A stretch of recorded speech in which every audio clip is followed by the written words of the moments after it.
오늘 드디어 민수기 20장입니다. 첫째 달에 이스라엘 자손 온 회중이 신광야에 이르러 백성이 가데스에 이르더니 미리암이 거기서 죽음에 거기에 장사가 됐습니다. 거기서 죽고 거기서 장사가 됐어요. 가데스 바냐, 여기가 아주 배신의 땅이잖아요. 배반의 땅에서 죽어서 배반의 땅에서 묻혔습니다. 그러니까 상징적으로 뭘 보여주는 거죠? 배신자. 상징적으로 배신자라는 걸 보여줘요.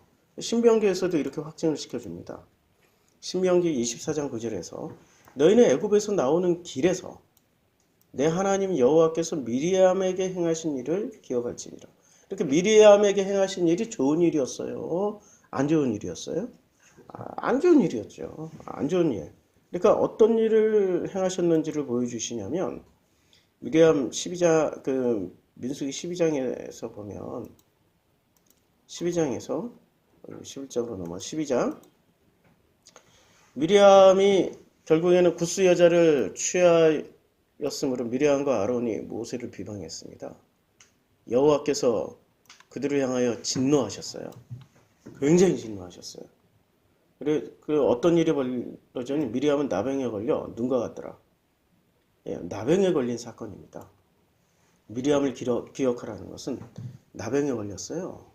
나병이라는 것은 한마디로 뭘 보여주는 병이죠? 네가 무감각한 사람이야. 너는 공감 능력이 없는 사람이야. 나병이라는 거는 한마디로 느낌이 없는 병이에요. 이게 영화 글래디에이터에서 보면 곧 황제가 될 황제의 후계자가 나병에 걸렸어요. 어떻게 합니까? 이렇게 촛불은 밑에다 댔는데도 살이 지글지글 타고 있는데도 못 느껴요. 못 느끼는 병이 나병이라니까요. 이렇게 나병 자체를 통해서 말씀해 주시고 있는 그 현상은 뭐냐면 공감 능력이 없다는 거예요. 그리고 미리암이 공감 능력이 없는 거야. 자, 똑똑한 사람이 공감 능력이 없을까요? 아니면 똑똑하지 않은 사람이 공감 능력이 없을까요? 그거 구분하기 힘들어요. 지식하고 뭐하고 다 상관없어요. 그런데 이건 구분할 수 있어요. 오름이 가득한 사람이 공감 능력이 있을까요? 자기 오름이 없는 사람이 공감을 훨씬 더 잘할까요? 예. 오름이 가득한 사람은, 자기 옳다가 가득한 사람은 공감을 못해요. 자기 옳다가 가득한 사람. 어제 우리 최 여사님 대학원 동기, 상담대학원 동기께서 3내까지 와주셨어요. 그 대학원 졸업하기 전에 그 상담대학원 동기들이 단체로 거제도까지, 우리 최 여사님 사시는 곳까지 가서, 거제도가 또 관광지잖아요. 가셔서 거기서 몇 박 며칠 하면서 지냈던 얘기를 하더라고. 근데 그때 당시에 최 여사님에게 해주지 않았던 얘기를 어제 나 있는 자리에서 얘기를 해주는데, 한마디로 어떻게 평가하냐면 우리 최 여사님은 왕국에서 살아셨어. 왕국. 무슨 얘기인지 아세요? 예. 우리 저 왕사모님이 왕으로 있고 그 밑에 공주로 크신 거야. 이게 이제 그 얘기를 해석하는 자마다 이제 다 틀리게 해석하겠죠. 그러겠죠? 그러니까 옛날에 우리 재벌 2세한테 인터뷰를 했죠. 이 가난의 문제를 어떻게 해야 됩니까? 응? 가난해? 그럼 라면 끓여 먹으면 되지? 유명하잖아요, 70년대. 가난하다 그러니 라면 끓여 먹으면 되지. 그게 공감이 있는 말입니까? 없는 말입니까? 예. 이게 귀족들의 사고방식이에요. 공감할 수가 없어요. 왕족으로 컸다라는 거, 왕국에서 컸다라는 것은 단절되어 있는 거예요. 공감할 능력이 없는 거예요. 그리고 또 어제 중요한 얘기를 나눴어. 우리 최 여사님과 그 대학원 동기 그 어머니께서, 그 어머니는 또 약사예요. 최 여사님의 어머니는 왕사모님이셔. 굉장히 똑똑하시고 권능이 있으셔. 많이 알아. 재력도 있어. 여기는 권력을 가졌어. 그러다 보니까 자녀들을 행복하게 살 수 있게 마음껏 밀어주실 조건이 다 됐는데 행복하게 살아라 했을까요? 착하게 살아라, 바르게 살아라 했을까요? 착하게 살아라, 바르게 살아라는 말은 다른 말로 하면 무슨 뜻이에요? 내 뜻대로 살아야지 돼. 너희들 뜻대로 살면 안 돼. 여기 된 거예요. 참 신기하게. 그래서 이쪽에 5남매, 이쪽에 2남매인가 3남매인데 이쪽에 5남매, 이쪽에 3남매가 공통분모가 되게 많아. 성경에서 말씀하고 있는 최고의 문제는 뭐냐면 공감 능력입니다. 마음의 문제예요. 예수께서 우리들에게 해주셨던 말씀의 최고의 공통분모는 뭐냐면 마음의 문제예요. 마태복음 5장에 보면 심령이 가난한 자는, 마음이 가난한 자는 복이 있다고 말씀하십니다. 전부 마음의 문제야. 애통도 어디서 나와요? 마음에서 나오죠. 온유도 어디서 이루어지는 거예요? 마음에서 이루어지죠. 의에 줄이고 목마름이 어디서 일어나야 돼요? 마음에서 일어나는 거죠. 긍휼함이 어디서 나와요? 마음에서 나오죠. 그래서 마음이 청결한 자, 이게 마음이 청결한가? 마음이 청결하다는 것은 마음을 싹 비워서 아무것도 없는 마음, 이게 마음이 청결한 게 아니고요. 마음에 애통이 가득 차 있고 온유함이 가득 차 있고 의에 줄이고 목마름이 가득 차 있고 긍휼이 한가득이 있으면 그 사람이 마음이 청결한 사람입니다. 오해하지 마세요. 마음이 청결하다는 것은 뭐 청소 잘 돼 있다 이런 게 아니에요. 그래서 마음이 청결하다는 게 아무것도 없다는 얘기가 아니에요. 마음에는 아무것도 없을 수가 없어. 마음이 아무것도 없으면 그 사람은 살아있는 사람일까요? 돌아가신 분일까요? 산 사람이라고 할 수가 없는 거죠. 마음은 뭐로든 가득 차 있어야 돼.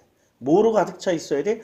하나님으로 가득 차 있어야 되는데 하나님이 예수께서 설명해 주신 하나님의 속성이 뭐냐면 애통, 온유, 의에 줄이고 목마름, 긍휼하심, 이걸로 가득 차 있는 사람이 복이 있나니 그래서 그들은 하나님을 날마다 볼 것임이에요? 체험할 것임이에요? 보다라는 말은 맛보다, 먹어보다, 이게 체험하다라는 뜻이잖아요. 하나님을 체험하게 된다는 말씀입니다. 하나님 체험하게 되는 거예요. 그리고 화평하게 하는 자는 복이 없는, 이게 화평이 어디서 나옵니까? 마음에서 나오는 거예요. 의를 위해서 박해를 받은 자는, 박해를 받고 있는 게 아니야. 이미 받은 자는 이 사람은 어디서 이 박해를 받아요? 매 맞고 감옥에 갇힌다는 얘기가 아니면 마음에서 이 모든 일들을 이미 경험하고 있다는 얘기예요. 그게 바로 의를 위하여 박해를 받은 자는 복이 있나니 천국이 그들의 것입니다. 이게 바로 어디서 일어나요? 마음에서 일어나는 겁니다. 성경의 중요한 관점은 어디? 마음이에요. 성경의 중요한 관점. 그리고 성경에 예수께서 와서 가르쳐 주신 것은 착하게 살아라 라고 가르쳐 줬어요? 행복하게 살으라고 가르쳐 줬어요? 행복하게. 만약에 착하게 살으라 라고 가르쳐 주려고 오셨으면 창녀를 만나야 돼요? 민족의 원수인 세리를 만나야 돼요? 만나지도 말고 밥도 같이 먹어서는 안 돼. 심지어는 술잔도 기울여서도 안 돼. 그 집에 들어가서도 안 돼. 안 되죠? 도둑을 칭찬해서도 안 돼. 강도 당한 사람은 불결하다고 해야 돼. 근데 강도 당한 사람을 오히려 강도 당한 사람보다 강도를 피해간 레위나 바리새를 더 나쁘다고 하셨어. 그러니까 착하다라고 착한 걸 가르치러 오셨을까요? 아니면은 행복하게 사는 법을 가르치러 오셨을까요? 예수는 행복을 가르치러 오셨어요. 참 놀라운 일인데, 근데 인류사의 철학은 주제가 뭐예요? 인류사의 철학. 인류사의 철학은 행복에 초점이 맞춰져서 철학이 계속 진행되어져 왔을까요? 착하게 사는 방법에 맞춰서 철학이 계속 발달해져서 왔을까요? 예. 이 디오니게네스, 그 다음에 뭐 공공의 행복을 주장했던 이게 에피크로스 학파하고 공공의 행복, 이게 에피크로스, 공공의 행복을 주장했던 뭐 벤담, 공리주의 있잖아요. 이런 철학들은 지금 거의 폐기 처분됐어요. 그렇게 크게 거론이 안 돼. 그런데 착하게 살자. 소크라테스, 플라톤, 아리스토텔레스로 이어져서 칸트까지 바톤 터치가 완벽하게 됐어. 이렇게 인류사의 철학도 행복에 초점이 맞춰져 있어요. 지금 착하게 사는 걸로 초점이 맞춰져 있어요. 착하게. 아니, 왜 이따위가 됐지? 아, 정말 이상해. 정말 이상해. 첫 단추를 잘못 끼웠어. 왜 착하게 사는 것에 초점이 맞춰졌을까요? 행복하게 사는 것에 초점이 맞춰져야 되는데, 만약에 대한민국 국민 5천만 명이 전부 다 착하게 살자에 초점을 맞추지 않고 행복하게 살자에 초점을 맞추고 있으면 지금 대통령은 누구로 바뀌어야 되지? 행복을 주장하는 사람으로 바뀌어야 되죠. 착하게 살자로 주장하는 사람은 안 되겠죠. 법을 앞세워가지고 나쁜 놈 다 처단해버리고 좋은 사람만 남겨야지. 이런 검사들은 절대 대통령 못 돼요. 행복하게 살자라는 사람이 대통령이 됐겠죠. 아니, 요즘 기독교가 너무너무 이상해. 아니, 기독교가 지금 태극기 부대가 한참 난리를 치더니 지금 대부분의 기독교가 너무나도 놀랍게 지지율 20%대인 그 대통령 주장. 왜요? 착하잖아. 결론은 그거야. 착하잖아. 아니, 기독교는 착하게 사는 것을 추구해야 돼요? 행복하게 사는 것을 추구해야 돼? 어제 우리 최 여사님을 고백하시더라고. 우리 엄마는 우리더러 착하게 살라고는 얘기는 했을지 몰라도 행복하게 살라는 얘기는 한마디도 한 적이 없어. 우리 기독교인의 부모들이 자녀들을 행복하게 살기를 원하시는 거죠. 근데 행복을 위해서 뭐를 선택했어요? 착하면 행복할 것이다. 꿈 깨세요. 착하면 행복하지 않아. 착하고 원칙을 지키다 보면 주기철 목사처럼 순교당해. 행복은 굉장한 변수가 많아요. 그래서 이 행복과 착함을 사람들은 어떻게 구분하고 있냐면, 행복과 착함을, 자, 행복하게 살아야지, 착하게 살아야지, 이쪽으로 넘어갑시다. 자, 행복을 서구 철학에서는 욕망이라고 규정해버렸어요. 욕망을 따라가는 게 행복이라고 그래. 서구 철학이 이 정도 수준밖에 안 된다니까. 욕망을 따라간다고 그게 행복해지나? 안 된다니까요. 욕망을 따라가는 거. 지금 욕망을 따라가는 무리들이 집권하고 있네. 그들은 행복할지 몰라도 우리는 불행하다고. 그들은 욕망을 충족시키면서 사람들에게 뭐라고 얘기해요? 착하게 살으라고 얘기한다고. 이게 모든 집권자들의 논리야. 착하게 살자라고 하는 사람들 의무, 인간이 지켜야 될 의무라고 얘기를 하고 있어요. 맞나? 의무? 의무 자기네들도 안 지키는데.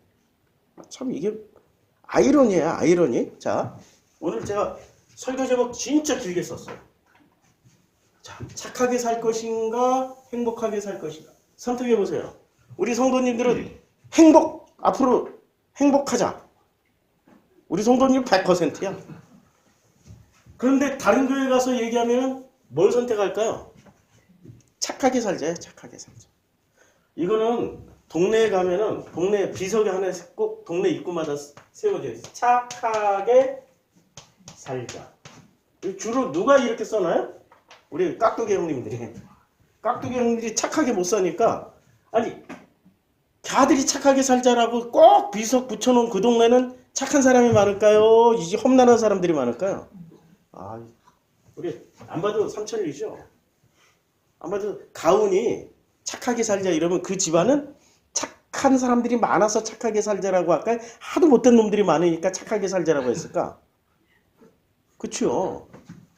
착하게 살자라고 자꾸 내놓으면 안 돼. 우리는 오늘 선택해야 돼. 착하게 살 것인가? 행복하게 살 것인가? 미리암 얘기하다 말고. 미리암과 아론이 이걸로 지금 나누는 거예요. 미리암은 그럼 착한 사람으로 들어갈까? 행복하게 살자로 들어갈까? 그럼 아론은 착하게 살자로 들어갔을까? 행복하게 살자로 들어갔을까? 잘 모르겠죠. 아론은 행복을 추구했기 때문에 간에 붙었다 쓸개 붙었다 간에 붙었다 쓸개 붙었다 했다고. 근데 미리암은 간에 붙었다 쓸개 붙었다 안 했어. 왜? 자기의 원칙과 의무를 가지고 착하게 살기로 결정을 했기 때문에 절대 간에 붙었다 쓸개 붙었다 안 했어. 헷갈릴 거예요. 정말 헷갈릴 거예요.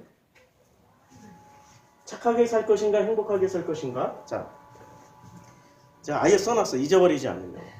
철학자는 세계관을 만듭니다. 철학자는 세계관을 만들어요. 하나의 철학 시스템을 만들어요. 그리고 정치인은 세계관을 만들어진 그 철학자가 만든 세계관을 통해서 세상을 지배합니다. 대표적으로 누가 있어요? 레닌, 그 다음에 스탈린. 마르크스 엥겔스가 뭘 만들었습니까? 그러니까 한마디로 그냥 공산주의를 만들었어. 공산주의 세계관을 만들었어요. 꼭 공산주의 세계관이라고 할 수는 없는데 하도 많이 변화 발전해가지고 세계관을 만들었어요. 그런데 레닌이 이 세계관을 가지고 공산주의 세계관을 가지고 소비에트라는 국가를 만들었어. 소비에트라는 국가를 만들었는데 이 소비에트라는 국가를 운영하던 굉장히 오랜 시간 운영을 했던 통치를 했던 사람이 누구였어요? 스탈린이었죠. 자, 이 스탈린쯤 오니까 마르크스 엥겔스는 원래 마르크스 엥겔스가 주장했던 원래 마르크스 엥겔스가 주장했던 이 자기네들의 세계관이 그대로 스탈린에게 이어졌을까요? 완전히 변형 뒤틀린 걸로 이어졌을까요? 변형되고 뒤틀린 걸로 이어져 버렸어요. 똑같은 거 아니라니까요? 스탈린주의하고 마르크스 엥겔스주의하고 완전히 달라요. 완전히 달라. 같지가 않아. 마르크스 엥겔스주의하고 레닌주의하고도 달라요. 같지가 않아. 이 사이에 마르크스 엥겔스와 공산주의의 세계관에서 이걸 정치로 이것을 써먹을 때는 거기에 수많은 재해석이 들어가요. 정치에 의해서 재해석이 들어간다고. 굉장히 많은 변형이 일어난다고요. 오리지널이 가리지널로 바뀐다고. 진짜가 짝퉁으로 바뀐다고요. 그래서 철학자는 세계관을 만들지만 정치인에 의해서 재해석되어지면서 이 세계관이 끊임없이 변해요. 이해하시죠? 끊임없이 변하는데 사람들을 위해서, 백성들을 위해서, 국민을 위해서 끊임없이 재해석되어집니까? 아니면 자기의 권력을 위해서 끊임없이 재해석되어집니까? 권력을 위해서 끊임없이 재해석되어져요. 그러면 자본주의라는 시스템도 결국에는 정치인들이 자본주의를 이용해서 백성을 위해서, 국민을 위해서, 시민을 위해서 끊임없이 재해석을 합니까? 정치인들은 자기 자신을 위해서, 자기와 자기 가족만을 위해서 재해석합니까? 심각한 거예요, 지금. 그런데 이 사람들은 자기와 자기 가족만을 위해서 재해석을 하면서도 끊임없이 사람들에게 뭐를 던져줘요? 행복하게 살자라고 던져줍니까? 착하게 살자라고 던져줍니까? 착하게 살자. 착하게 살자. 그러니까 착하게 살자라고 주장하는 사람들이 있으면은 일단 의심해야 돼. 저 새끼는 저거 착한 놈이 아니구나. 착하게 살자라고 주장하는 사람들이 있으면 의심하려니까 뭐라고 의심해야 돼? 저 새끼 뒤에선 별짓 다 하고 있구나. 이 나라를 움직이는, 이제 싹 지워버려야지. 이 나라를 움직이는 사람들이 다 어디에서 모여서 살죠? 이 나라를 움직이는 사람들이 대부분 모여서 사는 동네가, 우리가 아시잖아요. 대부분 모여서 사는 동네가 어디라고요? 이렇게 딱 선이 하나, 테헤란로를 중심으로 해서, 요건 태부, 여기는 태남. 대부분 우리나라의 정치, 경제, 사회, 문화를 싹 이끌어가고 있는 보이지 않는 손들이 다 모여서 사는 동네가 어디? 태북의 태남이에요? 태남. 요 태남이 어디 있냐면 청담동, 압구정동. 요 동네. 자, 이 태남에서 태어난 애들은 초등학교 열심히 다니고, 중학교 열심히 다니고, 고등학교 열심히 공부하고, 대학교 가서 죽도록 공부할까요? 아니면은 놀러 다닐까요? 아니, 좋게 말해서 놀러 다니고, 대부분은 지 살고 싶은 대로 살아. 지들이 하고 싶은 짓 다 하고 산다니까? 정말로 하고 싶은 짓 다 해. 고등학교 때 공부 한 개도 안 해도 돼. 대학교 들어갈 걱정 한 개도 안 해도 돼. 누가 다 붙여줘요? 부모가 돈으로. 대표적으로 정유라가 있잖아, 정유라. 고등학교 제대로 다녔어요? 안 다녔어. 연애하고도. 일찌감치 결혼했잖아. 대학교? 공부 한 개도 안 했는데 어디 다녔어? 연대인가? 어디 좋은 데 다녔잖아요. 누가 붙여줬어요? 부모가. 지들끼리는 이 사람들의 모토는 뭐냐면 자기와 자기 가족들의 딱 표현은 뭐예요? 행복하게 살자야. 네가 행복하면 다 돼. 공부 같은 거 안 해도 돼. 행복하게 살자. 어? 행복하게 살자. 그리고 이 사람들이 보이지 않는 곳에서 대부분의 사람들을 통치하고 주장하고 만들어서 절대로 아무리 배고파도 찍소리하지 않고 아무리 억압당해도 반대합니다 이런 소리 하지 않게 하기 위해서 만들어낸 용어가 뭐예요? 착하게 살자. 그러니까 착하게 살자를 이 착하게 살자가 언제부터 이게 동네 돌 비석에 붙어 있기 시작했어요? 잘 생각해보라. 80년대, 90년대부터. 우리나라 통치 구조가 완성됐을 때부터. 그러니까 귀족이 우리는 없어야 돼. 우리는 왕정이 다 무너졌잖아. 이조시대 500년, 조선시대 500년 왕정이 이미 일제시대 때 무너졌고 6.25 때 완전히 끝장났어요. 노비 시스템도 6.25 때 다 끝장났어. 왜냐면 노비들이 양반들 다 죽이고 다녔어. 그러니까 뒤집어졌다 하면서 토지개혁까지 딱 해버리고 나니까 우리는 더 이상 왕정이 존재하지 않아. 왕정이 없으니까 왕족도 없죠. 귀족도 없죠. 아무것도 없죠. 그런데 신왕족 귀족들이 다 생겨났어. 뭐로 결정됐어요? 돈으로 결정됐지요. 재벌가, 인류 재벌가, 그 다음에 이류 재벌가, 삼류 부자들. 이미 그걸로 왕족, 귀족, 남작, 백작 다 결정됐어요. 뭐로 결정됐어요? 돈으로 결정됐다니까요. 그러니까 얼마나 천박해. 돈만 있으면 다 되는 세상이 돼버린 거예요. 그러니까 뭐든지 무엇의 기준으로 뒀어요? 돈. 지금 돈은 돌고 돌아야 되는데 이 돈이 전부 다 서민에게 안 돌고 어디로 돌아요? 지들끼리 돌리고 있어, 돈을. 왕족, 귀족, 백작, 남작, 후작들 사이에서만 돈이 돌아. 이게 서민으로 잘 안 내려온다니까. 서민으로. 옛날에는 이 시스템이 딱 결정되기 전 80년대까지만 해도 서민들에게 돈이 돌았어요.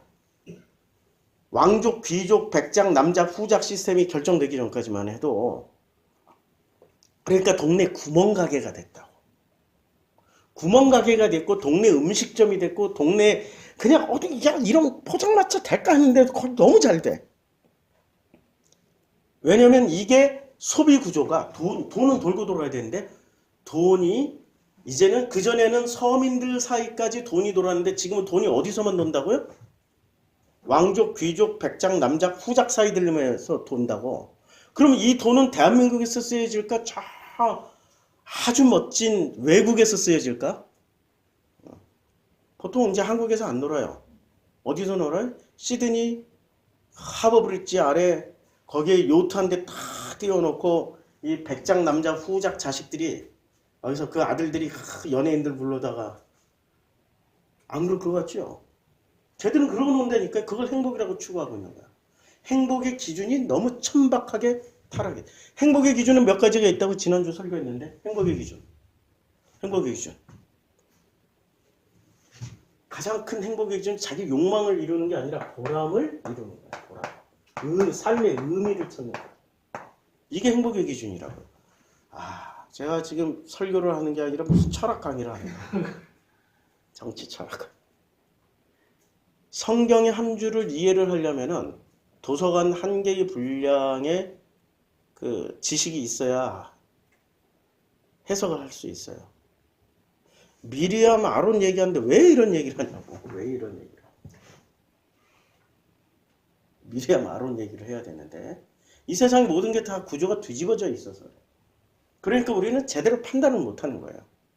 정확한 정보도 받을 수가 없고 정확한 무엇이 사실이고 무엇이 진짜인지도 구분할 수가 없어. 지금 뉴스를 보면은 거짓말 천지야. 심지어는 우크라이나 전쟁이 일어났잖아요. 근데 일어나기 직전까지 언론은 뭐라고 얘기를 해요? 일어날 것인가 말 것인가, 할 것인가 안 할 것인가 그랬잖아요. 심지어 도쿄올림픽이 열리기 전까지도 도쿄올림픽은 취소될 것이다. 이런 내용이 대한민국 뉴스의 지배적이었잖아. 맞죠? 그런데 우리는 이런 가짜 뉴스들을 보면서 정확한 사실에 근거하지 않는 뉴스를 보면서 우리는 뭔가를 판단해야 되니까 그 판단 자체가 정확한 정보를 가지고 판단해도 헷갈리는데 가짜 가지고 판단하는 것 자체가 얼마나 더 헷갈리겠어요. 그런 뉴스가 대부분 소비되는 지역이 어딥니까? 교회 안에서. 교회는 자 일단 태남 애들은 뭐를 안 해요? 태남에서 태어나는 애들은 일단 공부할 필요가 없어요. 그래서 태북 애들은 어때요? 이게 부자인데 여기는 어디냐? 왕족. 그냥 태남은 왕족, 귀족 중에서도 백작 정도까지. 그럼 태북은 백작 밑에 남자, 후작. 그래서 어디로 신분 상승을 해야 돼? 왕족, 귀족, 백작까지 막 올라가야 돼. 그러니까 여기는 죽도록 공부해야 돼. 죽도록 해야 돼. 그래서 여기가 대표적으로 무슨 동네가 있어요? 대치동. 학원이 대치동에 있어요? 청담동에 있어요? 입시학원은 청담동에 아예 없어. 여기는 아예 없다니까? 왜 없어요? 이거 필요 없어. 여기서 태어난 애들은 학원 다니면서 공부할 필요 없어. 누가 다 붙여줘? 부모가. 야, 그러면 연세대 고려대 뭐 이런 뭐 서울대 그런 거 필요 없어. 야, 그냥 하버드로 가. 하버드. 하버드는 왜 기여 입학이 되니까. 예일대로 가. 예일대 돈 한 10억쯤 100만 달러 주면 바로 입학시켜줘요. 기여 입학이라는 게 있어. 기여 입학. 명문대에 실컷 놀다가 어디로 가요? 하버드, 예일 이런 데로 간다고. 여기는 공부할 필요 없어. 근데 태북 애들은 신분 상승해야 되니까 어떻게 해요? 죽게 살기로 공부해야 되니까 전 세계에 유례가 없는 대치동 학원가가 생겼어요. 원래 학원가의 대명사는 어디였어요? 노량진이었잖아요. 그 노량진의 혜택을 본 게 신길동까지 이렇게 밀려와서 학원가가 좀 있을 때 다 사라졌잖아. 학원가의 대명사는 노량진이었다고. 노량진은 희한하게 이게 교통의 요지예요. 강북, 강남 다 만나는. 이 강남도 아니고 노량진은 강 막 건너면 되잖아. 그러니까 거기가 노량진이 지리적으로 학원가가 생길 만한 최고 요지인데 이제 여기 안 생기고 강남 어디로 갔어요? 대치동으로 갔다고. 우리가 객관적으로 아무것도 보지 못하면 성경도 해석할 수가 없습니다. 왜 이렇게 서론이 기냐면 우리가 알고 있는 게 100% 진리나 사실은 아닐 것이다. 그럼 우리는 언제부터 이렇게 왜곡되어졌을까? 우리가 인식 시스템, 정보를 알고 인식하는데 언제부터 왜곡되어졌을까? 특히 기독교인들은 왜 이렇게 많이 왜곡되어졌을까? 기원전으로 거슬러 올라가면은 이분 때문에 그렇습니다. 이분이 누구세요? 플라톤. 플라톤은 철학관이 분명합니다. 진짜가 있는데 진짜는 어디에 있어? 이데아야. 이게 진짜야. 이데아의 세상에서 사는 게 요게 진짜고 현실 세계는 가짜야. 현실 세계는 가짜야. 아니 지금 하늘은 하늘과 땅이 있어요. 하늘과 땅. 자, 기독교인들은 하늘이 진짜라고 믿을까요? 땅이 진짜라고 믿을까요? 하늘. 왜 하늘이 왜 진짜죠? 여기 하늘에 계신 분이 누구세요? 아버지, 하나님이시니까. 기독교인들에게는 아버지라는 용어 이제 상실됐어. 대한민국 기독교는. 그냥 하나님의 신이야. 신이 있으니까 진짜고, 땅은 이 신이 그냥 만든 창조물에 불과해. 그러니까 하늘은 본질이고 땅은 그림자에 불과해. 그러니까 여기가 원액 100%의 포도주. 원액이야, 원액. 여기다가 물을 10% 타면은 10%짜리 포도주가 되고 20%짜리 타면 20%짜리 포도주가 되고 40% 타면 40%짜리 90% 타면 90%짜리 포도주가 돼. 그렇다고 해서 이 모든 게 진짜예요? 진짜고 포도주예요? 아니면은 이게 짝퉁이에요? 원액의 짝퉁이라고, 물에 희석된 짝퉁이라고. 그쵸? 우리는 원액 내가 100% 순도 100% 원액으로 요 나라에서 살고 싶은 거야. 여기가 어디? 천국. 이 짝퉁들이 판치는 데가 어디야? 이 땅. 이게 지금 누구 얘기야? 기독교 얘기예요? 플라톤 얘기예요? 플라톤 얘기라니까. 우리 기독교는 누구한테 세팅이 됐어요? 플라톤한테 세팅됐어. 아니 이상하게 예수 그리스도에게 세팅이 돼야 되는데 플라톤에게 세팅이 됐다니까. 계속 가보자. 아니 이게 이제 그림자 동굴의 비유에서 나오는 거야. 그러니까 플라톤은 어떻게 구분해? 태양, 사물, 그림자, 모형. 이건 진짜래. 이건 진짜. 이건 진짜야. 이건 다 가짜야. 근데 창세기를 읽어보면 태양도 뭐예요? 피조물에 불과하다고. 근데 피조물이라고. 그러니까 기독교인의 세계관으로 성경을 해석하지 않고 이제까지 우리는 어떤 세계관으로 해석하고 살았어요? 플라톤의 이원론으로 해석하고 살았다고요. 그리고 플라톤은 더 놀라운 거. 진선미라고 얘기했죠. 우리 학교 다닐 때 한번 들어봤잖아요. 아니, 목사님 미리암 아론 얘기하는데 왜 이렇게 철학 강의를 계속 하세요? 이거 이해해야 미리암 아론을 이해할 수 있어. 진, 선, 미. 미스코리아 진이 높아요? 미가 높아요? 그치요? 여기가 1등, 여기 2등, 여기 3등. 이미 결정됐어요. 1, 2, 3등이. 1, 2, 3등의 순서는 행복의 순서인가요? 아니면 착함의 순서인가요? 착함의 순서라고. 우리는 미스코리아 진이 되면 더 행복할 거라고 우리는 생각하잖아요. 근데 플라톤은 이 순서를 착함의 순서로 정해요. 착함. 그러면 이 진이라는 것은 우리 신체의 비율의 진은 머리야. 머리는 뭐죠? 이성이야. 우리의 사고 구조고. 의지는 심장이야. 아니 선은 심장이야. 심장. 이걸 의지라고 그래요. 의지. 이걸 종교의 영역이에요. 미는 우리 위장이야. 탐욕스러운 위장이야. 뭘 자꾸 처먹어야 돼. 여기서 아름다움이 나온 거고 여기서 예술이 나온 거예요. 그러면 제일 아름답고 제일 위대하고 제일 높은 게 뭐예요? 진이야, 진. 우리의 머리라고. 그럼 이 세상을 전부 뭐로 다스려야 돼? 하나님의 은혜로 다스려야 돼요? 우리 머릿속에서 나온 것으로 논리와 이성으로 다스려야 돼요? 그래서 여기 철인정치가 나온 거야. 철학자가 철인정치. 철학자. 머리를 제일 많이 쓰고 머리가 제일 합리적이고 제일 논리적인 이 철학자가 정치를 하면 최고의 정치를 할 수 있다는 얘기예요. 이게 플라톤이에요? 이때부터 이제 기독교인들은 골머리를 앓기 시작하는 거죠. 어떻게 하지? 플라톤은 종교를 여기다 놔두는데 그래서 이렇게 싹 올려놔. 이렇게 싹. 누구를? 하나님. 철인 대신에 하나님을 싹 놔둬. 아니 주사파에서 김일성 빼고 거기다 신만 딱 놔두면은 그게 주체사상의 최고 맹점이잖아. 김일성 빼고 하나님만 갖다 놓으면은 주사파는 완벽한 신학이야. 맞죠? 플라톤주의도 마찬가지야.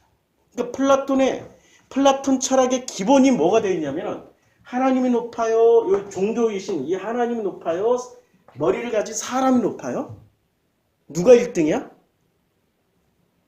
어려워요? 사람이 1등이야. 사람이 1등이라고. 신은 그 밑에 단계예요. 기독교 성경을 이걸로 세팅을 해놔버렸어요. 말이 될까요? 자, 고대, 중세, 근대에 우리 서구 철학에 5인방이 있습니다. 철학자 중에 뼈대가 되는 제일 중요한 철학자. 제일 중요한 철학자. 넘버 원은 플라톤이에요. 플라톤. 아리스토텔레스는 플라톤의 그 이론을 그대로 가지고 있지만 방법론이 조금 달랐어. 그러나 결국엔 플라톤 아래, 그리고 플라톤의 제자였을 뿐이야. 그러니까 서구 철학은 전부 다 어디서 나와요? 플라톤.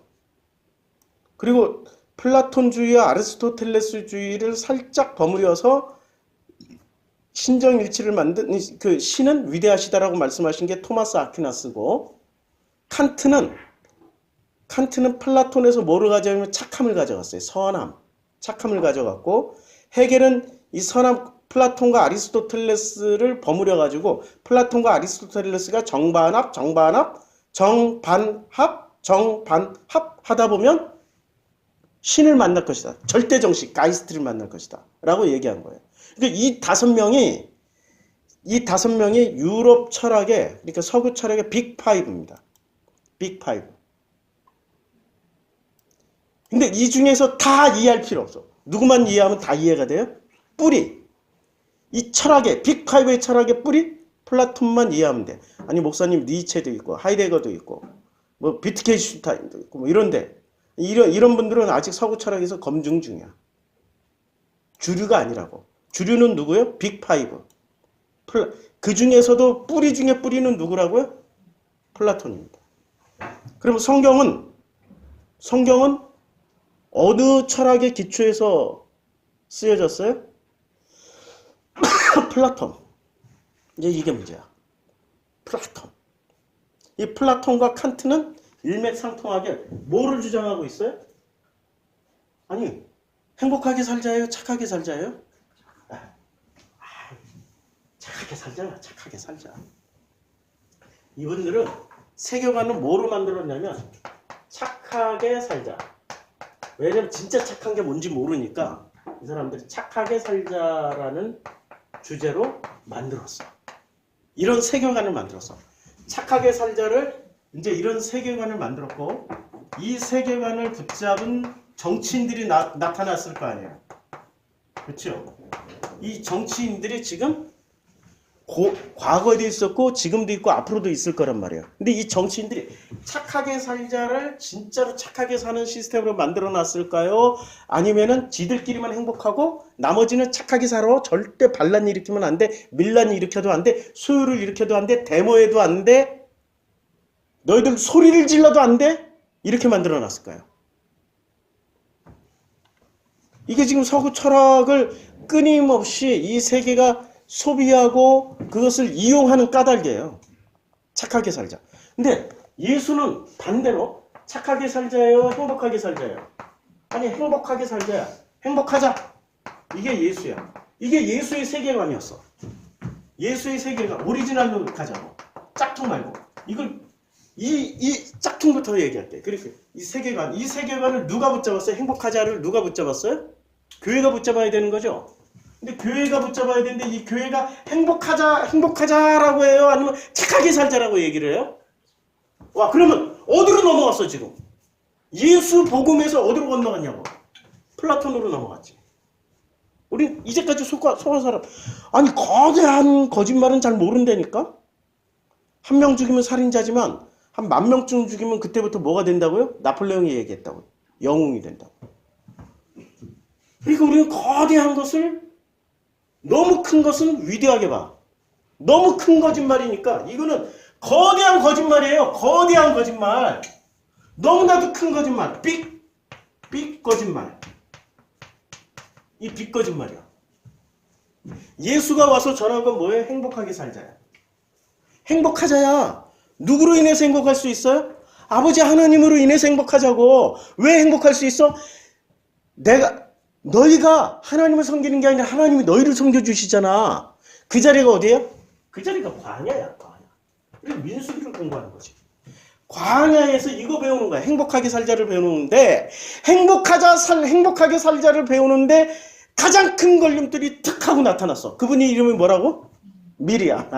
이제 나타난다, 이 미리암. 아니, 미리암이 이런 철학적 배경이 있었을까? 그건 모르지. 한 사람의 세계관이 전체에 영향력을 미치면 그게 철학이 되고, 한 사람에게서 끝나면 개똥철학으로 끝나는 거야. 근데 미리암이 영향력을 얼마나 많이 미쳤는지는 우리는 잘 모르잖아요. 그쵸? 찾아보자고. 미리암이 얼마나 많은 영향력을 미쳤는지. 자, 미리암이 거기서 죽으면 거기서 장사가 됐는데 회중이 뭐가 없어요? 물이 없어. 미리암하고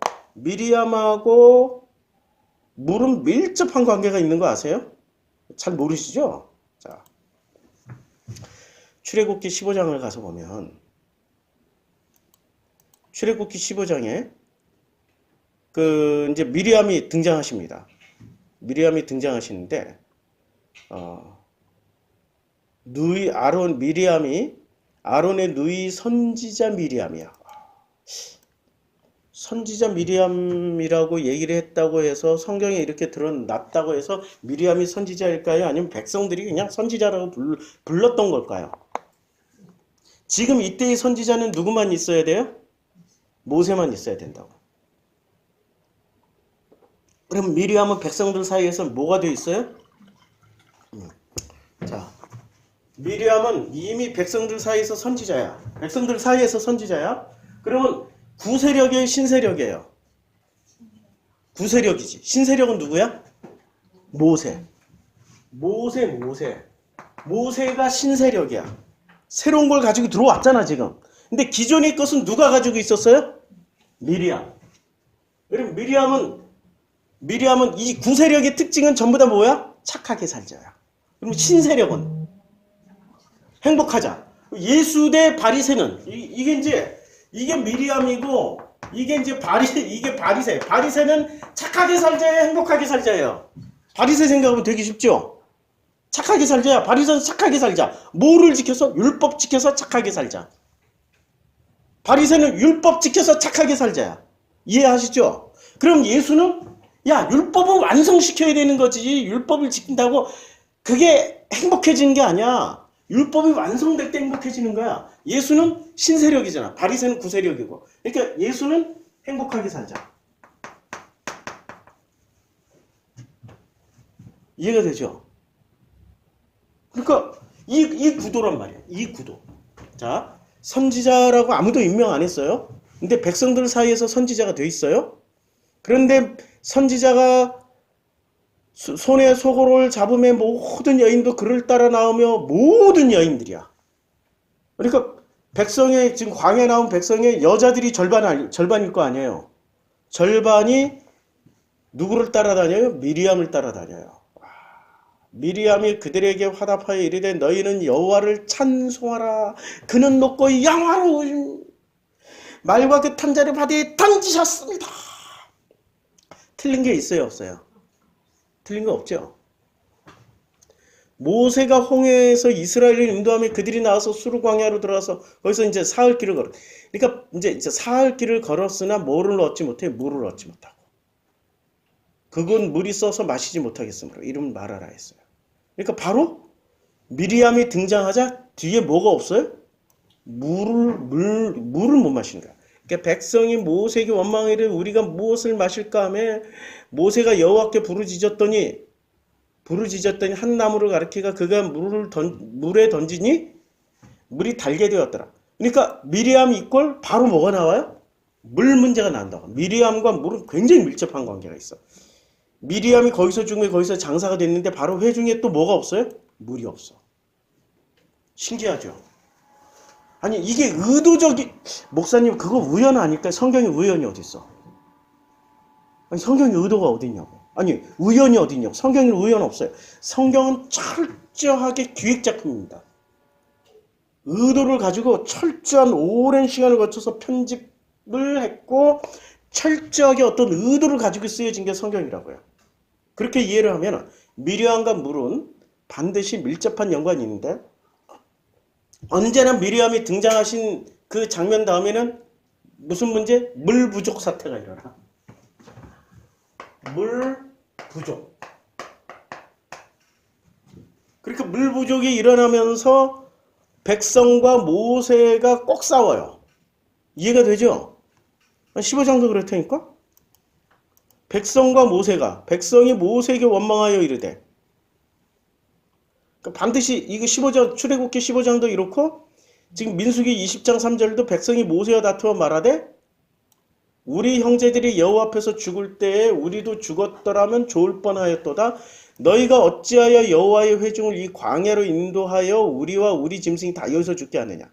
아니, 우리 형제들이 여호와 앞에서 죽을 때가 언제였어요? 민수기에서 여호와 앞에서 죽을 때가 언제였냐고. 16장. 자, 16장. 이스라엘 자손총회에서 택함을 받은 자 지휘관 250명과 함께 일어나서 모세를 거스리고 르벤 자손 엘리압의 아들 다단과 아비람과 벨렛의 아들 온이 당을 지을 때 이들이 어떻게 됐습니까? 굉장히 많은 무리들이에요. 그날 2만 7천 명 정도가 죽었어요. 2만 7천 명 정도가 완전히 그냥 몰살을 당했어. 몰살을. 그러니까 그들이 땅바닥이 갈라져서 그들이 섰던 땅바닥이 갈라져서 땅이 그 입을 열어 그들과 그들의 집과 고라에 속한 모든 사람들의 재물을 다 삼켜버렸어요. 그들과 그들의 모든 재물이 산채로 스올에 빠지며 땅이 그 위에 덮이니 그들이 회중 가운데서 망해버렸습니다. 그리고 여호와께로부터 불이 나와서 분향하는 250명을 다 불살랐어요. 지도자들이죠. 천부장 백부장들. 그러니까 이 사건을 지금 얘기하는 거야. 이 사건을 얘기를 하는데 이 사건이 일어나면서 그들이 또 연병이 시작됐어요. 여호와께서 진노를 하셨으므로 연병이 또 시작됐어요. 단순히 그들만 죽인 게 아니라 그들을 추종하는 사람들이 그들에게 물든 사람들이 너무 많아. 이게 연병이 돌았어. 연병이 돌면서 엄청나게 많은 근데 14,700명이 고라의 일로 죽은 자 외에 이건 빼고 고라 일로 죽은 자 외에 연병으로 죽은 사람만 14,700명이 된 거예요. 엄청나게 많이 죽은 거예요, 지금. 엄청나게 많이 죽은 사건이 이 사건을 지금 상기시키는 거야. 백성이 뭐라고 얘기하냐면 우리 형제들이 여호와 앞에서 죽을 때 우리도 죽었더라면 좋을 뻔하였도다. 물이 없으므로 불평을 하는데 우리 형제들이 여호와 앞에서 죽을 때 우리도 죽었더라면 그러니까 죽었어야 될 놈들이 안 죽고 남아 있었던 거야. 이들을 뭐라고 그래요? 이들을 전문 용어로 하면 뿌락치. 물든 사람들이야. 누구에 물들었어요? 미리암주의에 물들었다고. 미리암주의는 한마디로 말해서 뭐예요? 시스템을 유지시키고 싶은 사람들이야. 그 시스템을 유지시키고 싶어. 근데 시스템이 붕괴되는 최고의 키워드는 뭐예요? 착하게 살자가 아니라 행복이란 키워드 앞에서는 시스템은 반드시 붕괴가 되어 있어. 무너지게 되어 있다고. 그래서 바리새는 왜 예수를 왜 죽여야 돼? 아니 착하게 사는 게 뭐가 나빠. 이렇게 착하게 사니까 우리도 가끔 행복도 누리고 보람도 찾잖아. 착하게 사는 게 뭐가 나빠. 하나님 앞에 충성하고 복종하고 열심을 내면 하나님이 우리들에게 행복, 복을 주실 거 아니야. 천국이란 복도 주시고 물질의 복도 주시고 자녀 잘됨의 복도 주시고 아니 이렇게 착하게만 살면 다 해결된다니까. 이렇게 설득하는 분들에게 야 행복은 착한 것하고 상관없어. 그냥 행복하게 살자야. 새로운 세계관을 가지고 들어오면 그건 냅두겠어요? 죽여버려야지. 그래서 십자가에서 죽이잖아. 그렇죠? 근데 광야에서는 어떤 일이 일어나요? 아니 신세력이 구세력이 미리암을 죽여버려. 아니 죽인 게 아니라 누가 죽여요?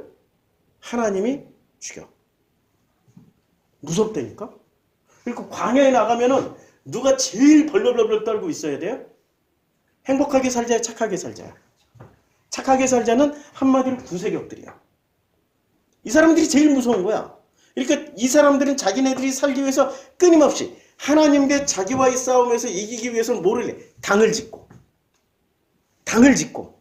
편을 먹고 끊임없이 자기네들이 세력을 불려나가요. 그래서 그 세력들은 전부 다 뭐가 돼야 돼? 뼈다귀가 돼야 돼. 뼈다귀가 돼서 광야에 다 굴러다녀야 돼.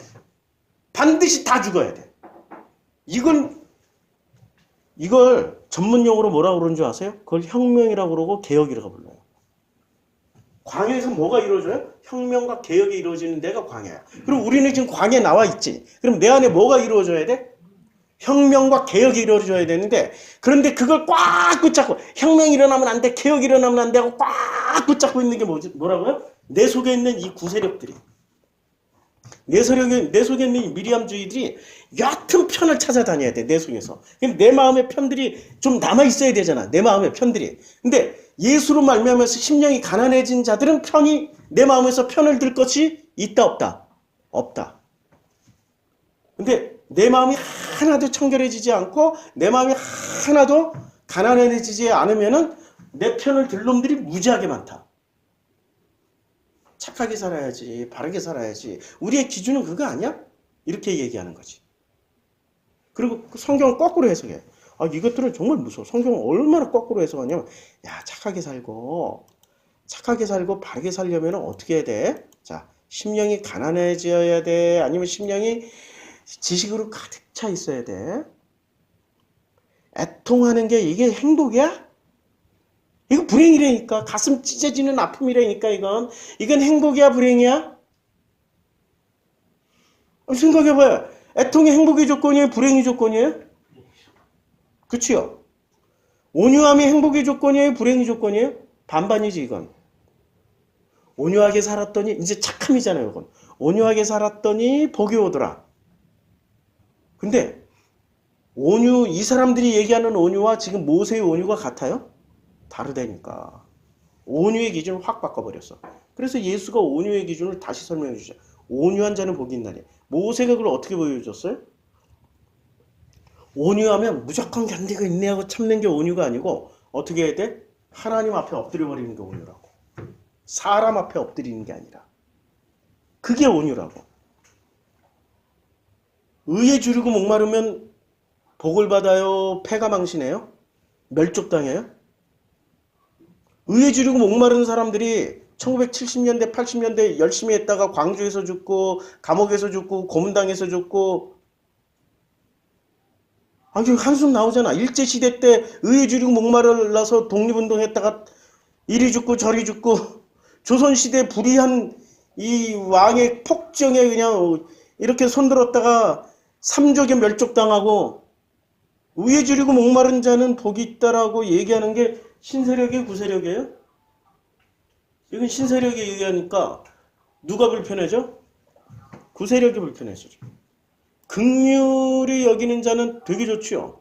근데 정말로 가난한 사람들, 가난한 노동자들, 힘들게 사는 계약직들 긍휼히 여기면 어떻게 해야 돼요?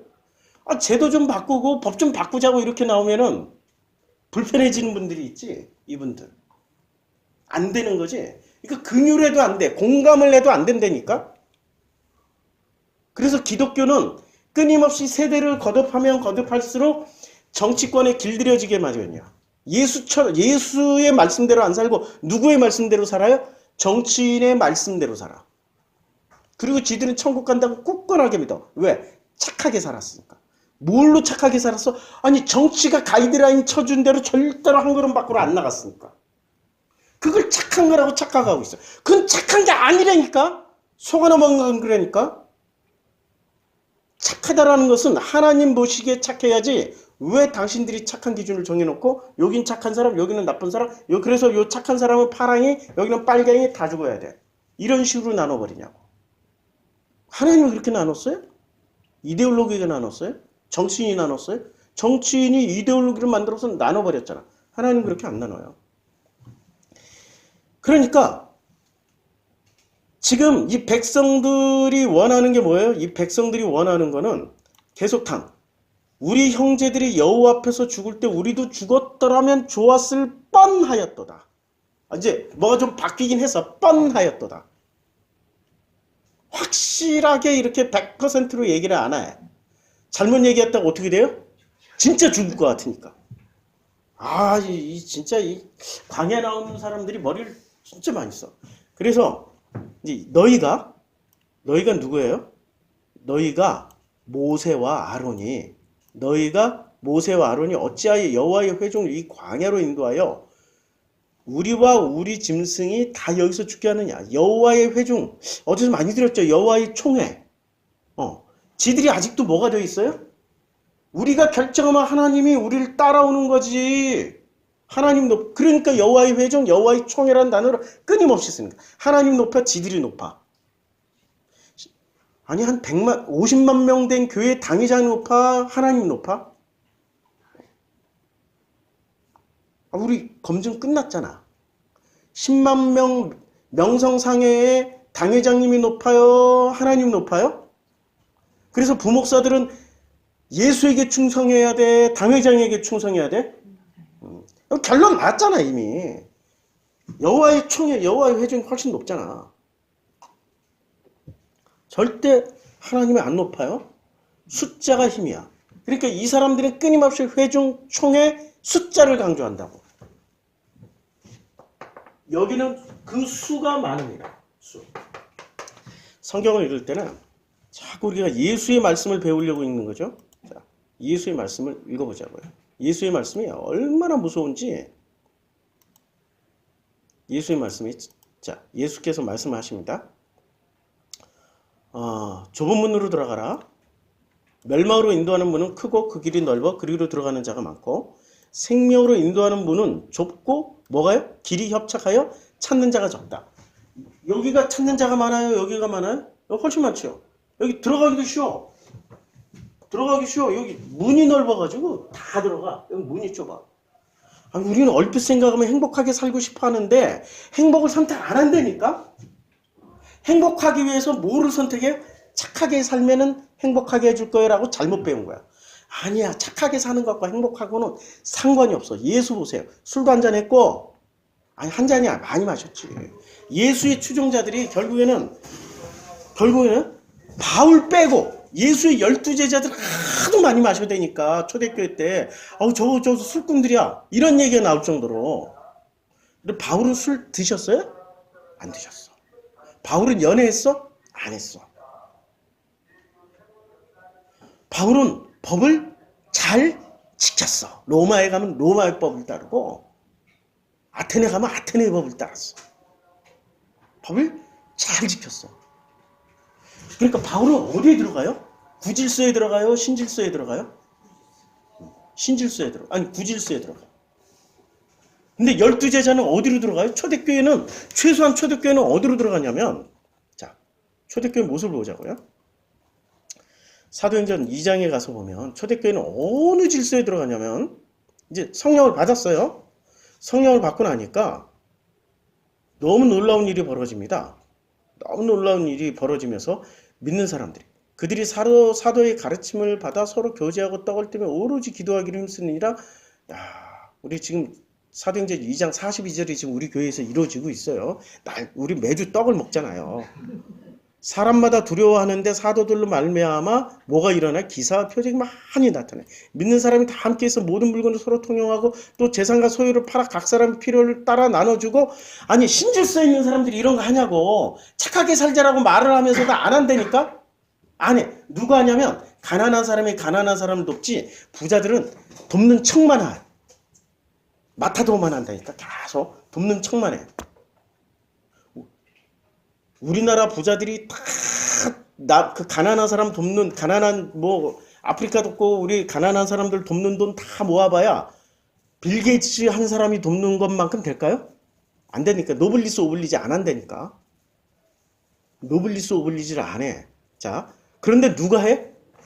신질서에 들어온 사람들이 한다니까요. 날마다 마음을 같이하며 성전에서 모이기를 힘쓰고 집에서 떡을 떼며 기쁨과 순전한 마음으로 음식을 먹으며 하나님을 찬미하며 온 백성에게 칭송을 받는 요 장면이 착하게 살자예요? 행복하게 살자예요? 요 장면 행복하게 살자야. 의심할 필요도 없어요. 그냥 이 자체가 행복이야. 지금 이 자체가 사장에서도 이게 나옵니다. 자,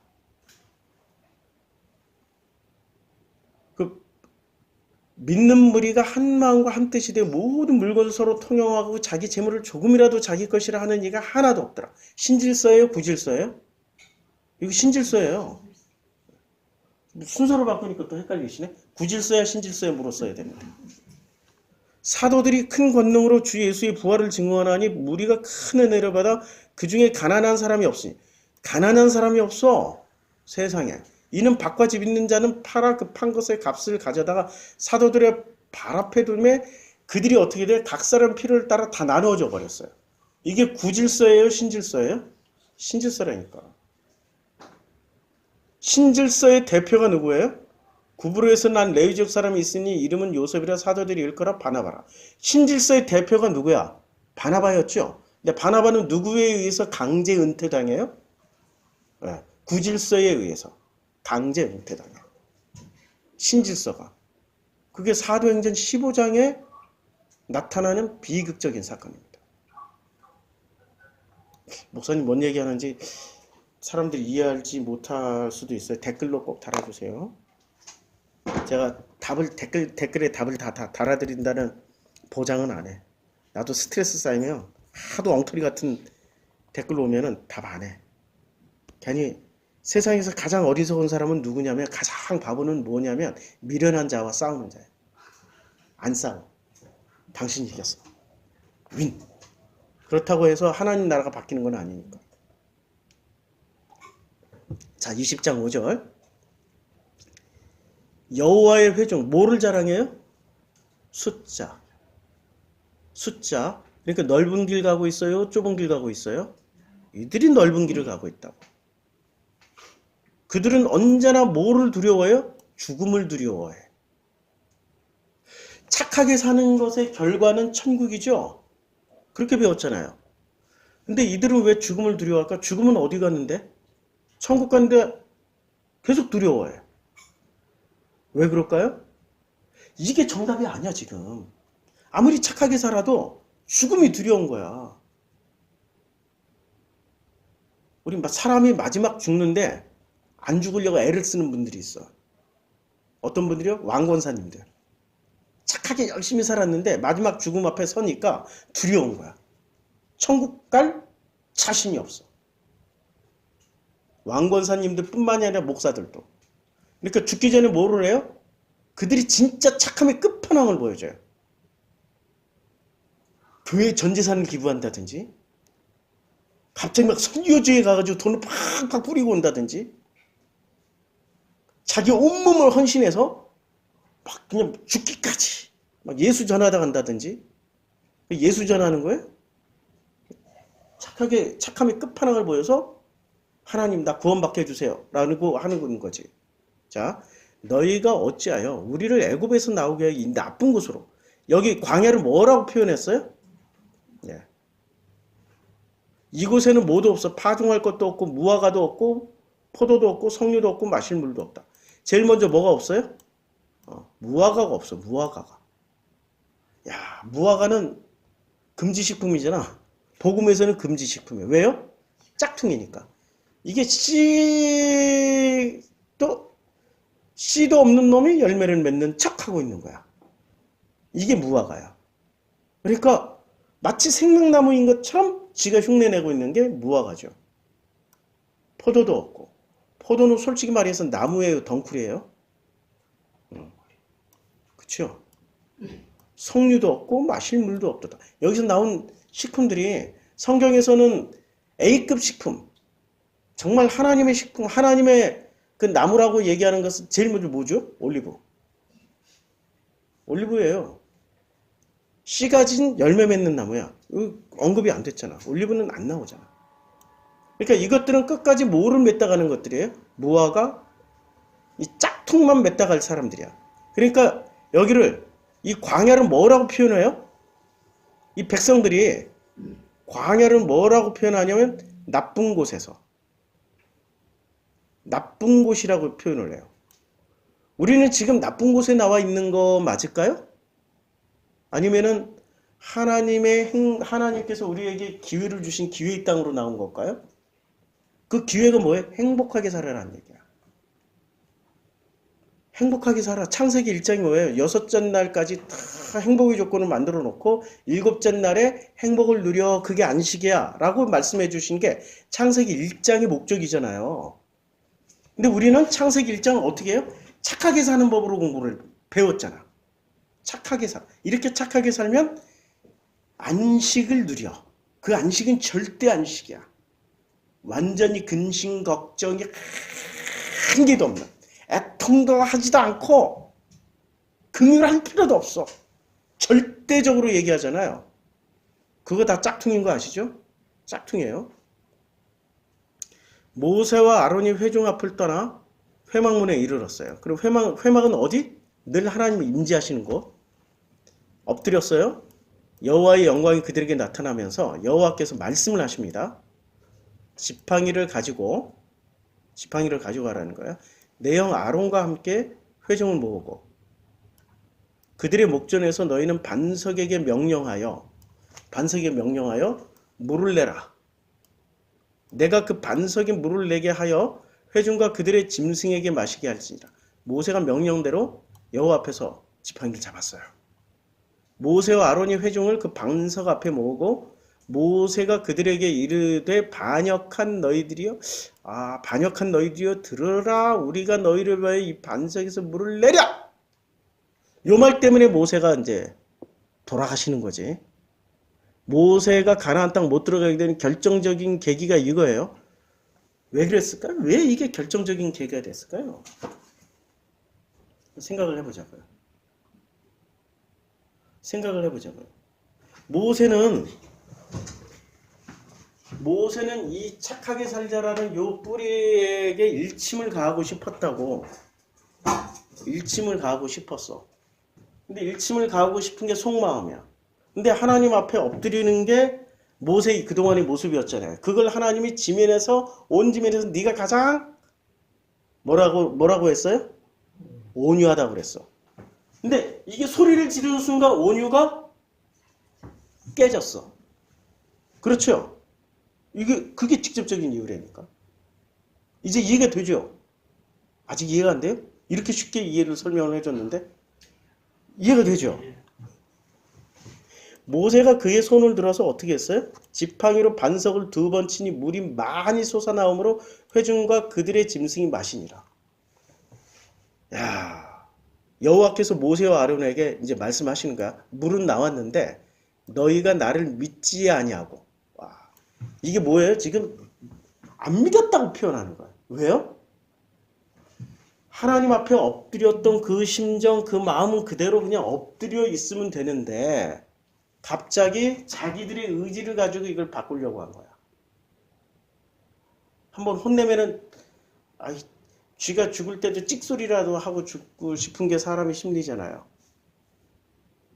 찍소리라도 내면 안 되는 게 온유였어.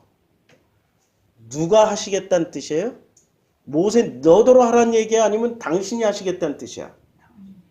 그러니까 하나님을 믿은 거야? 못 믿은 거야 이게? 지가 하려고 그랬다니까. 하나님의 뜻을 안 믿었다니까. 이 순간 이해가 쉽지요? 이 사건이 뭐냐면 이스라엘 자손의 목전에서 하나님의 거룩함을 나타내지 아니한 결과가 된 거야. 누구의 거룩함이 나타나 버린 거예요? 하나님이 거룩하지 않으니까 모세와 아론. 그래서 너희는 이 회중을 내가 그들에게 준 땅으로 인도하여 드리지 못하리라. 그러니까 가나안 땅 못 들어가는 거야. 이 장면에서 뭐가 깨져버린 거예요? 온유가 깨진 결과야. 온유는 철저하게 누구 앞에 엎드리는 거예요? 하나님 앞에 엎드린 거예요. 이 결과로 누가 죽어요? 제일 먼저 아론이 20장에서 돌아가십니다. 하나님이 이제는 이렇게 오래 참으시면서 운영하시는 게 아니라 즉각 죽일 놈 죽이고 살릴 놈 살려. 어디서? 광야에서. 가나안 땅에 들어가면 이거 잘 안 해요. 가나안 땅에 저 나쁜 놈 저거 빨리 뒤졌으면 좋겠는데 하나님이 오래 살려도 아합은 진짜 거의 다 자기 수명 다 살다 갔다니까요. 나쁜 놈들일수록 오래 살아. 요시야 같이 좋은 사람들이 일찍 보내버려. 근데 광야는 안 그렇다니까요. 뭔가를 가르치기 위해서, 이 시스템을 가르치기 위해서. 그러니까 하나님은 기존의 정치인들하고 다른 행보를 하시는 거야. 기존의 정치인은 뭐 착하게 살자를 가르치지만 하나님은 행복하자를 가르치셔. 그래서 하나님만 따라가면 돼. 아버지 하나님만 따라가면 된다니까. 정치인 따라가지 말고 제발 좀. 아, 답답한 사람들. 이스라엘 자손이 여호와와 다투었어요. 이게 지금 여호와와 다툰 사건이 돼버린 거예요. 왜요? 왜 여호와와 다툰 사건이 되지? 모세와 여호와가 다투었는데 모세와 여호와가 다툰 거잖아. 그걸 굉장히 크게 보신 거예요. 그래서 이스라엘 자손이 여호와와 다투었습니다. 이때는 예외 법칙이 하나. 그전에는 이스라엘 광야 백성들이 여호와와 다투어도 몇 명은, 단 2명만큼은 여호와 안 다투었다고. 근데 지금은 몇 퍼센트가 된 거야? 100%가 된 거야. 이래서 무리라고 하니라. 여호와께서 그들 중에서 그 거룩함을 나타내셨다. 무리바라는 뜻은 온 자손이 누구랑 다투었다는 뜻이에요? 여호와랑 다투었다는 뜻이야. 무리바는 온 백성이 여호와랑 다투었다. 모세가 가데스에서 에돔 왕에게 사신을 보내어 이르되 당신의 형제 이스라엘의 말에 우리가 당한 모든 고난을 당신도 아시거니와 우리 조상들이 애굽으로 내려갔으므로 우리가 애굽에 오래 거주하였더니 애굽인이 우리 조상들과 우리를 학대하였으므로 우리가 여호와께 부르짖었더니 우리 소리. 지금 역사를 지금 얘기해 주는 거예요. 우리가 이집트에 가서 400년 동안 어떻게 당했다가 어떻게 나왔다 이런 얘기하는 거예요. 누구한테? 애굽 왕, 아니 에돔 왕에게. 그럼 에돔은 누구의 후손이에요? 에돔은 에서의 후손이잖아. 붉다. 에서가 붉었잖아. 야곱은 희었잖아. 하였잖아. 에서는 털이 많았잖아. 야곱은 털이 없잖아. 그러니까 에돔이란 뜻 자체가 붉다라는 거예요. 그래서 결론이 뭐냐면 우리가 여호와께 부르짖었더니 우리 소리를 들으시고 천사를 보내서 우리를 애굽에서 인도하셨나이다. 이제 우리가 당신의 변방 모퉁이 한 성읍 가데스에 있사오니. 지금 어느 땅에 있는 거야? 에돔 땅에 있는 거야. 에돔 땅. 청하건대 우리에게 당신의 땅을 지나가게 하소서. 우리가 밭으로나 포도원으로 지나가지 아니하고 우물물도 마시지 아니하고 왕의 큰 길로만 지나가고 당신의 지경에서 나아가기까지 왼쪽으로나 오른쪽으로나 치우치지 아니하리라 하고 에돔 땅을 지나가려고 했더니 에돔이라는 국가가 어땠길래 이런 얘기를 할까요? 강성했죠. 강성한 데다가 내부적으로는 이걸 전쟁을 할 만큼의 힘이 결집이 돼 있어요. 완전히 4분 5열 분열이 돼 있어요. 지금 전쟁 해봐야 된다 안 된다. 안 되니까 지금 에돔 왕에게 간청을 하는 거야. 만약에 내부적으로 분열이 안 됐고 강한 결속력으로 하나가 되어 있고 이러면은 간청할까요? 야, 우리 지나가는데 길 줘. 안 둬? 그럼 끝나는 거지 뭐. 전쟁하자. 이러고 나갈 거 아니에요. 내부적으로 분열이 지금 잔뜩 분열이 돼 있고 지금 모세와 아론도 하나님한테 엄청나게 혼났단 말이에요. 하나님이 도와줄지 안 도와줄지도 지들도 이제 헷갈리기 시작한 거야. 그러니까 에돔 왕이 뭐라고 얘기하냐면 너는 우리 가운데로 지나가지 못하리라. 내가 칼을 들고 나가 너를 대적할 거야. 이렇게 말을 한 거예요. 그러니까 이스라엘 자손이 이르되 우리가 큰 길로만 지나가겠고 우리나 우리 짐승이나 당신의 물을 마시면 그 값을 낼 것이다. 우리가 도보로 지나갈 뿐인지 아무 일도 없어. 그러니까 이 큰 군대가 지나가는데 누가 오케이 해주겠어. 이게 일본 왜군들이 야, 조선 땅 길만 내주면 우리가 명나라 치러 갈 거야. 그냥 길만 내줘. 길만. 누가 믿어? 아무도 못 믿겠다는 거지. 그래서 그는 이르되 너는 지나가지 못하리라 하고 에돔 왕이 많은 백성을 거느리고 나서 강한 손으로 군대를 끌고 나서 막는 거예요. 지금 진을 치고 못 가 이러고 있는 거야. 에돔 왕이 이같이 이스라엘이 그의 영토를 지나가면 용납하지 아니하므로 이스라엘이 그들에게서 돌이키니라. 돌이켰어요. 그러니까 이 가데스라는 지역은 지금 배반의 땅에다가 실패의 땅에다가 분열의 땅에다가 좋은 땅이야? 의미적으로 너무나도. 그리고 전 백성이 무리바야, 무리바. 모든 백성이 100% 여호와가 다투었던 땅이야. 그게 어디서 일어났어요? 가데스에서 일어났다. 20장 23절. 그래서 가데스를 떠나서 어디로 갔어요? 호르산에 이르렀어요. 가데스를 떠나서 호르산에 이르렀을 때 여호와께서 모세와 아론에게 말씀하십니다. 아론은 이제 그 조상들에게 돌아가. 무슨 말이야? 너 죽어. 그러니까 삶과 죽음을 누가 결정해요? 하나님이 결정한다니까요. 내가 결정하는 게 아니야. 근데 자꾸 우리 이 착하게 살던 구시스템으로 살던 권사님들, 목사님들은 죽음을 앞두면은 안 죽으려고 악을 써 그냥. 그리고 죽기 직전에 갑자기 안 하던 짓을 막 해. 근데 요새는 그러지도 않아. 요새는 뭐 하다 더 가요? 드라마 좀 더 보고 돈 있으면은 절대 안 나눠주고 자기 자식들한테 어떻게든 다 물려주고 세금도 탈루하고 착하게 살자의 끝판왕이 세금 탈루야. 그 아론은 그의 조상들에게 돌아가고 삶과 죽음은 하나님이 결정하셔요. 내가 이스라엘 자손에게 준 땅에는 들어가지 못하리니. 들어가고 안 들어가고도 누가 결정하셔요? 아니 가나안 땅은 천국이라고 우리는 교회에서 가르쳤잖아. 천국에 들어가고 못 들어가고 누가 결정해? 하나님이 결정하는데 착하게 살자라는 사람들은 누가 결정한다고 믿어요? 자신들이 착함 선함을 많이 쌓으면 어디 간다고? 천국 간다고 믿잖아. 그러니까 하나님이 결정하셔, 자기가 결정하셔. 이 사람들은 진짜 참 이상해. 이쪽 사람들은 삶과 죽음도 지들이 결정하고 천국과 지옥도 지들이 결정해. 그러니까 이게 왜 그러냐면 무리바에서 내 말을 거역한 까닭이야. 너희들이 전 백성이 다 나하고 다투었잖아. 그러니까 아론이 죽어야 되는 이유가 뭐예요? 무리바 사건이야. 무리바야. 그냥 한마디로 무리바야. 무리바. 그러니까 착함의 끝판왕이 어디서 보여줘? 하나님과 다툰 걸로 보여준 거예요. 그러니까 착하게 산다라는 게 폐기처분 돼야 되는 거죠. 이게 무리바라니까 착함의 끝판왕이 어디서 이루어졌다고? 무리바.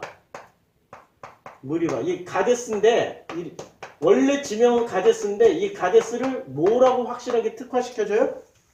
무리바라고. 지금 어디서 일어난 사건이에요? 이 모든 일이? 가데스에서 일어났죠. 가데스에서 일어났는데 가데스라고 안 하고 지명을 새롭게 하나님이 확인을 해줘요. 이름이 뭐라고요? 무리바. 무리바는 무슨 뜻? 모든 백성이 나와 다투었어. 너는 아론과 그의 아들 엘르아살을 데리고 호르산에 올라 모세에게 아론의 옷을 벗겨 그의 아들 엘르아살에게 입히라. 아론은 거기서 죽어 어디로 가요? 조상이 구원 받아요. 근데 이 구원을 받는데 자 미리암은 거기서 죽음에 거기서 장사되니라. 끝. 조상에게로 돌아가지도 않고 가나안 땅에 들어가 묻히지도 못하고 막벨라골에 들어가지도 못했어. 그럼 이분은 보장이 안 돼 있어. 지금 아무것도 보장이 안 돼 있어. 그러나 그 뼈다귀가 나중에 뼈다귀로 이제 남아있을 거 아니에요. 광해. 어디서 환생을 해요? 에스골 골짜기에서 군대로서 뼈다귀가 일어나더니 뭐가 돼? 군대가 돼가지고 그들이 여호와의 군대가 되잖아요.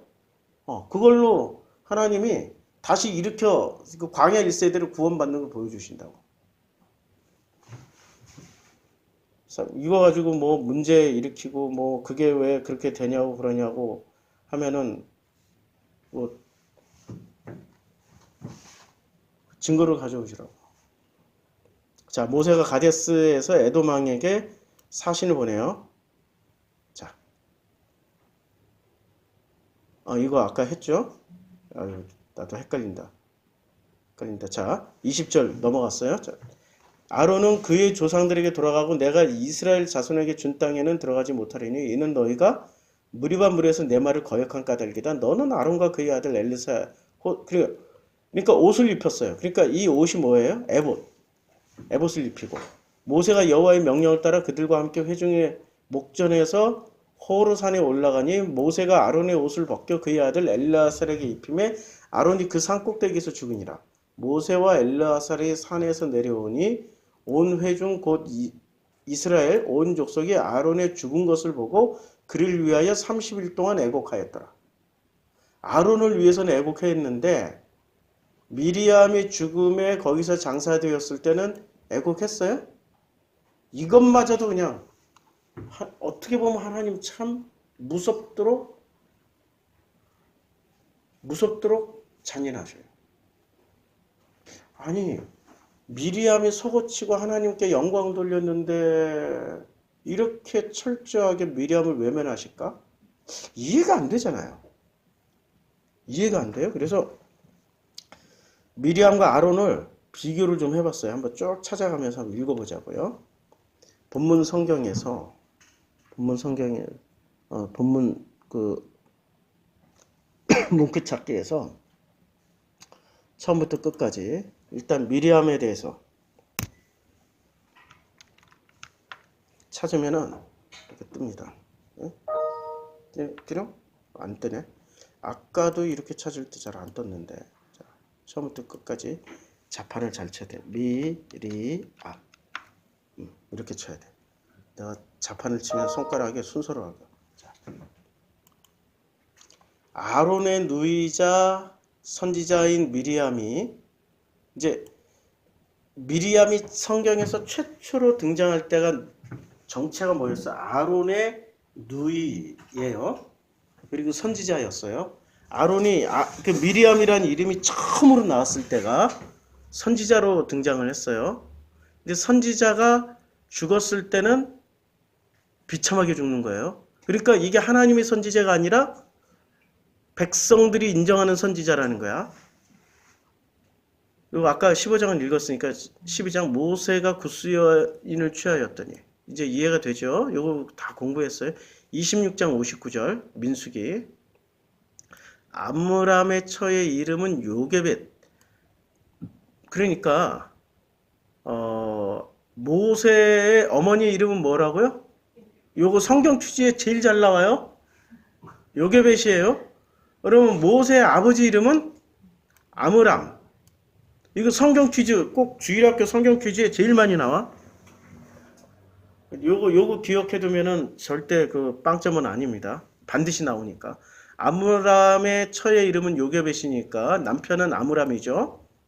그리고 요게벳인 레위의 딸이요 애굽에서 레위에게 난 자라 그가 아므람에게서 아론과 모세와 누이 미리암을 낳고 아론과 모세와 미리암을 낳았어요. 그리고 미리암은 좌우지간 모세, 아론, 미리암 대단한 집안이에요. 정명훈, 정경화, 누구지? 정명훈, 정경화 그 정트리오 있잖아요.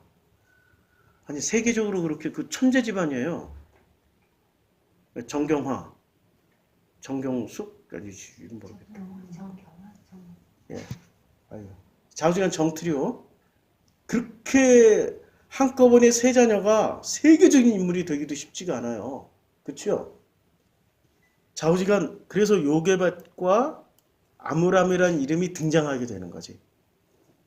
너희는 애굽에서 나오는 길에서 내 하나님 여호와에게서 미리암에게 행하신 일을 기억할지니라. 이렇게 좋은 게 아니에요. 어떻게 하나님이 처벌하셨는지를 기억하라는 얘기야.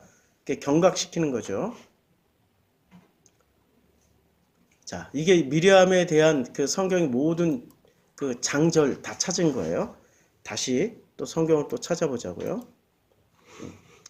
성경을 출애굽기 2장에 보면 미리암이 어떤 일을 했냐면 레위 가족 중 한 사람이 가서 레위 여자에게 장가들었어요. 그러니까 레위 가족 중 한 사람의 이름이 뭐예요? 아므람. 그럼 레위 여자는 요게벳. 이제 퀴즈 이제 100점 맞을 수 있어. 요게벳. 그 여자가 임신하여 아들을 낳으니 그가 잘생긴 것을 보고 석 달 동안 그를 숨겼으나. 그러니까 아론과 모세의 나이 차이가 꽤 나는 거 아시죠? 그러니까 아론은 아들을 낳으면 죽여라 이전에 난 거야. 모세는 아들을 낳으면 죽여라 이후에 난 거야. 이렇게 나이 차이가 꽤 나는 거예요. 꽤 많이 나요. 더 숨길 수 없게 되매 그를 위하여 갈대 상자를 가져다가 역청과 나무에 진을 칠하고 아기를 거기 담아 나일강 갈대 사이에 두고 나일강 그러니까 이렇게 흔들 하고 간 게 아니야. 우리는 그거 벌써 상상했잖아요. 아, 이게 역청칠하고 이게 흔들 이렇게 갔을 것이다. 그게 아니라 진을 칠하고 아기를 거기 담아서 어떻게 했어요? 나일강과 갈대 사이에다 뒀어. 이렇게 흘러내려간 게 아니라 그 자리에 그대로 있게 놔둔 거야. 그리고 그의 누이가 요게 이제 누구예요? 미리암. 어떻게 되는지를 알려고 멀리 서서 살펴보고 있었던 거야. 어떻게든 살리고 싶었던 거죠. 이 아기 모세를. 바로의 딸이 목욕하러. 요때까지만 해도 이 아기는 이름이 있었어요? 있었을까요? 이름이 뭐예요? 요 아기의 이름은? 아직까지 이름이 없어서 몰라. 이거 기억 잘 하셔야 돼요. 아직까지 이름이 없어요. 바로의 딸이 목욕하러 나일강으로 내려오고 시녀들은 나일강가를 거닐 때 그가 갈대 사이의 상자를 보고 그가 누구예요? 바로의 딸이 상자를 보고 시녀를 보내어 가져다가 열어보니까 그 아기를 보니 아기가 우는지라 그가 그 아기를 불쌍히 여겨 이르되 이는 뭐라고 얘기해요? 히브리 사람의 아기로다. 정말 중요한 정보가 여기서 정말 중요한 정보. 지금 뭐라고 불렀어요? 이 바로의 딸이 히브리 사람의 아들이라고 얘기를 했죠. 정말 중요한 정보예요. 히브리 사람의 아들이라고 그랬어요. 자, 히브리는 누가 봤을 때 히브리예요? 네, 바로. 그러니까 바로의 딸이니까 한마디로 말해서 기득권자, 권력을 가진 자들이 봤을 땐 히브리야. 근데 이 히브리를 처음부터 히브리였나요? 1장에서 보면 이스라엘 아들들의 이름은 이러하니라. 이게 출애굽기 1장이에요. 이스라엘 자손은 생육하고 불어나 번성하고 매우 강하여 온 땅에 강하게 됐어요. 그가 그 백성에게 이르되 이 백성이 이스라엘 자손이 우리보다 많고 강하도다. 자, 요때 이스라엘이라고 말할 때는 누구 관점에서 본 거예요? 지금 객관적인 관점에서 보는 거잖아.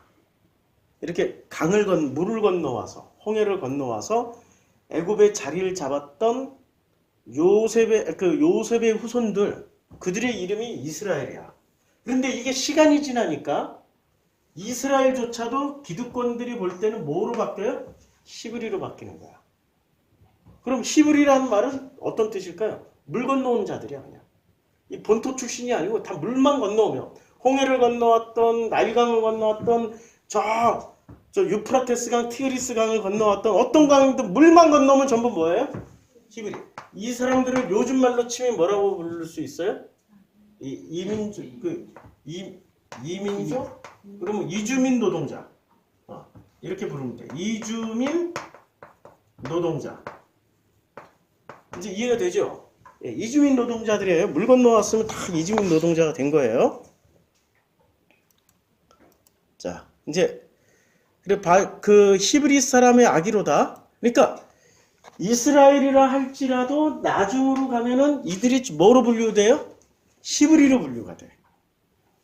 그래서 그의 누이가 미리암이겠죠?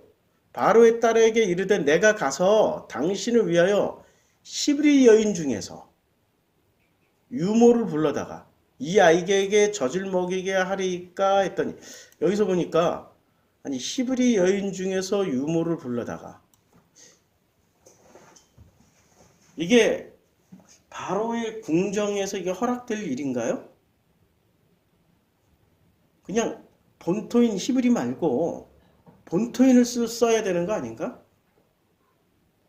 잘 생각해 보라고. 잘 생각해 보라고.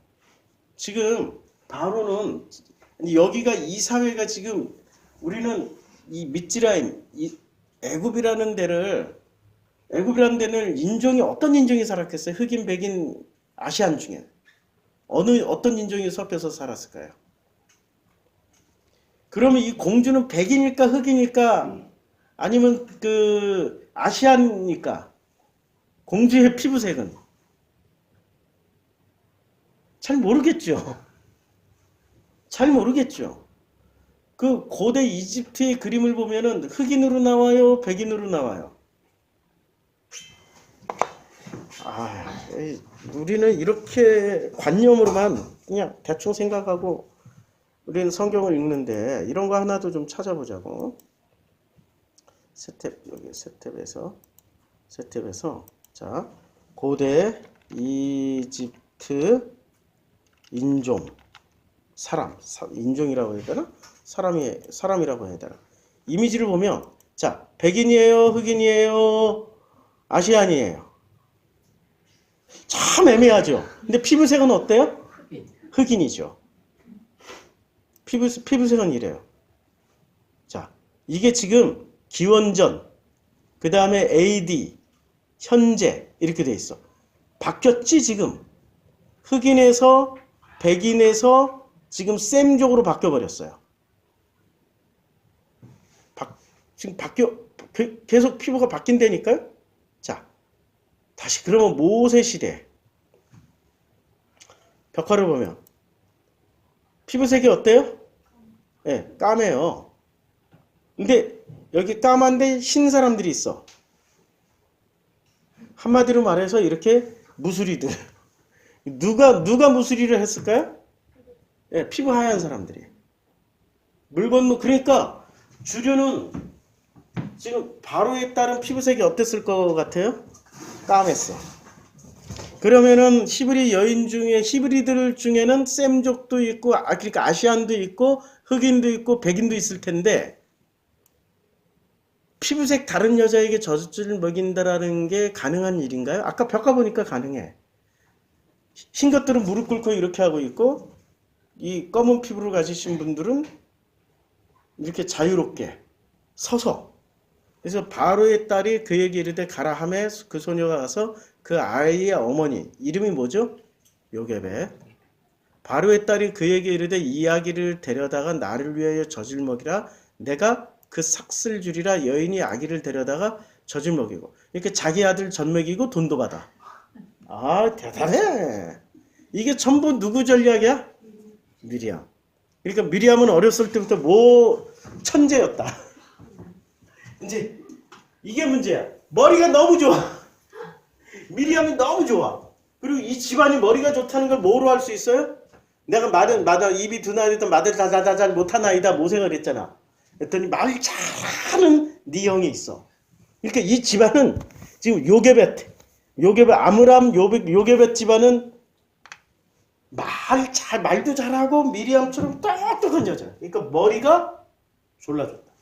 그리고 애굽 궁정에서 40년 동안은 모세가 성장하면서도 그 교육을 다 소화를 해냈다. 머리가 엄청나게 좋다. 그 아기가 자라매 바로의 딸에게로 데려가니 그러니까 그 아기가 자랐는데 자랄 때까지 어디서 자랐어요? 예? 궁전에서 안 자랐어요. 잘 봐요. 자랐고 그 다음에 누구에게 데려가요? 그러면은 성장하기 전까지는 누구하고 같이 살았어? 일가족이 같이 살았어. 돈도 받고 아니 성경은 잘 읽으라고 좀. 우린 전부 성경 읽고 관념으로 생각하는 이 못된 습관이 있다고. 바로의 딸에게로 들어가니 그가 그의 아들이 되니라. 이제 아들이 언제 됐어요? 갓난아기 때부터 아들이 된 게 아니라 잘하고 나서 그가 그의 이름을 뭐라고 했어요? 모세라는 이름이 이때 붙여줬어. 그럼 그 이전에는 뭐라고 불렀을까? 모세의 이름을? 유모. 그러니까 엄마가 유모가 됐고, 아, 참 이상해. 그러니까 미리암이 그 메신저가 됐어. 그러니까 이 바로의 딸하고 메신저가 됐고, 그 중간에 중간 역할을 해주면서. 그러니까 공주하고 이집트의 공주하고 대등하게 거래를 할 정도로 미리암은 굉장히 머리가 좋았다. 그쵸? 아무나 그 담대하잖아. 어떻게 그렇게 얘기를 할 수 있겠어? 감히 그 지금 폭군, 자기네들의 생사 여탈권을 가지고 있는 그 바로 집안의 여자에게 어떻게 그렇게 얘기를 할 수 있겠어요? 왕족한테. 모세라 이는 내가 그를 물에서 건져내었습니다. 자, 이제 미리암이 어떤 여자인지 알았죠? 그러면 그러니까 아론을 한번 볼까요? 아론? 너무 시간이 많이 걸리는데 내가 설교하는 게. 아까 그 아주 기가 막힌 약을 한 잔 마셨더니 배도 고프지도 않고 지치지도 않고 조금만 더 할게요. 이제 1시간 거의 40분 가고 있는데 아론까지만 하고. 아론은 굉장히 많이 등장합니다. 미리암은 상대적으로 적어가지고 금방 끝낼 수 있는데, 자, 이게 아론이에요. 아론이 제일 최초로 성경에서 등장하는 게 여호와께서 모세를 향하여 노아에 이르시되 레위 사람 내 형 아론이 있지 아니하냐. 그가 말 잘하는 것을 내가 하노라. 하나님이 알 정도로 말을 기가 막히게 잘해. 그러니까 정트리오 집안처럼 이 아론, 미리암, 모세는 기가 막히게 말을 잘하는 거야. 아니, 기가 막히게 머리가 좋은 거야. 이제 이 집안이 이해가 됐죠? 그러면 목사님, 머리 좋은 집안을 하나님이 선택하시는 건가요? 꼭 그런 건 아닌데, 머리 좋다 이런 거 상관없는데, 뭔가를 세팅을 하려고 하니까 이해도가 좀 높아야 돼. 하나님에 대한 이해도가. 그러니까 머리가 좋으니까 어때요? 아론은 요리 붙었다, 조리 붙었다. 머리가 좋으니까 미리암은 어때요? 끝까지 하나님을 대적하잖아. 근데 그 머리 좋은 집안에서 머리 나쁜 바로의 집안으로 들어가지고 이 80년 동안 머리 좋은 집안의 모든 것을 상실당한 모세. 말까지 상실당했잖아요.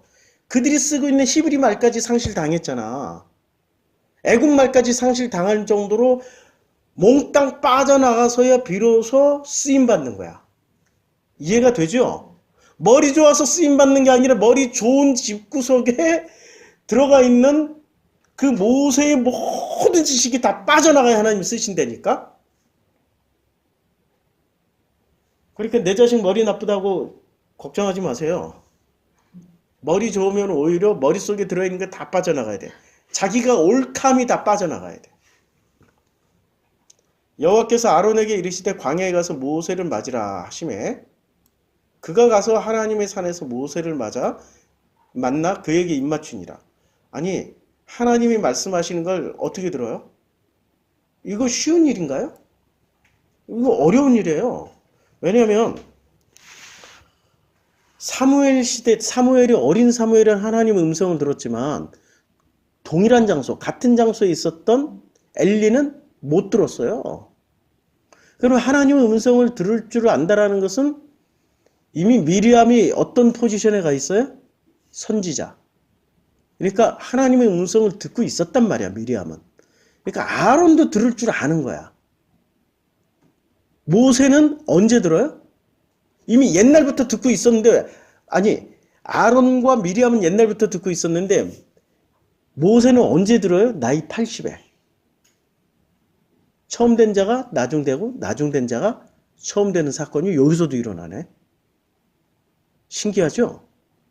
그러니까, 머리 좋거나, 미리미리 하나님 음성 듣고, 이거 좋은 게 아니야. 오히려 그게 비극이 될 수 있다고. 그래서 출애굽기 내용은 이제 모세가 여호와께서 자기에게 분부하여 보내신 모든 말씀과 여호와께서 자기에게 명령하신 모든 이적을 아론에게 알리니라. 모세와 아론이 가서 이스라엘 자손 모든 장로를 모았어요. 그럼 이게 모세의 능력이에요? 아론의 능력이에요? 아론의 능력이죠. 어떻게 모든 장로들을 부를 수가 있겠어? 부른다고 와요? 모세가? 모세 네가 뭔데? 너 옛날에 사람 때려 죽였잖아. 이럴 거 아니야. 그리고 말도 잘못 어버버버 하니까 바보니까. 누구의 능력으로 모인 거예요? 미리암과 아론에 이미 그들 사이에서 뭐가 되어 있었어요? 선지자가 되어 있었고 그들의 중심이 되어 있었다고. 자, 그러면 다시 이제 확인을 해보자고. 너무 오래되니까 좀 지쳐요? 이제 끝낼게요. 그러니까 미리암하고 아론이 이미 그 외부에서 압박이 왔어. 누구들에게? 히브리들에게. 근데 히브리의 대표가 돼 있는 거야. 이미 이 사람들이 뭐가 돼 있어? 히브리의 대표가 돼 있어. 히브리를 부르니까 오기도 하고 설득하니까 설득돼. 됐죠? 좀 더 읽어보자고.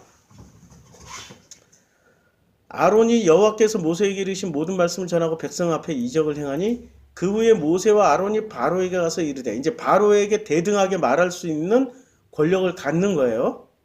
자, 근데 여호와께서 모세와 아론에게 말씀하사 그들로 이스라엘 자손과 애굽 왕 바로에게 명령을 전하고, 그러니까 이 권력을 강화시킨 게 무엇 때문에 강화가 돼요?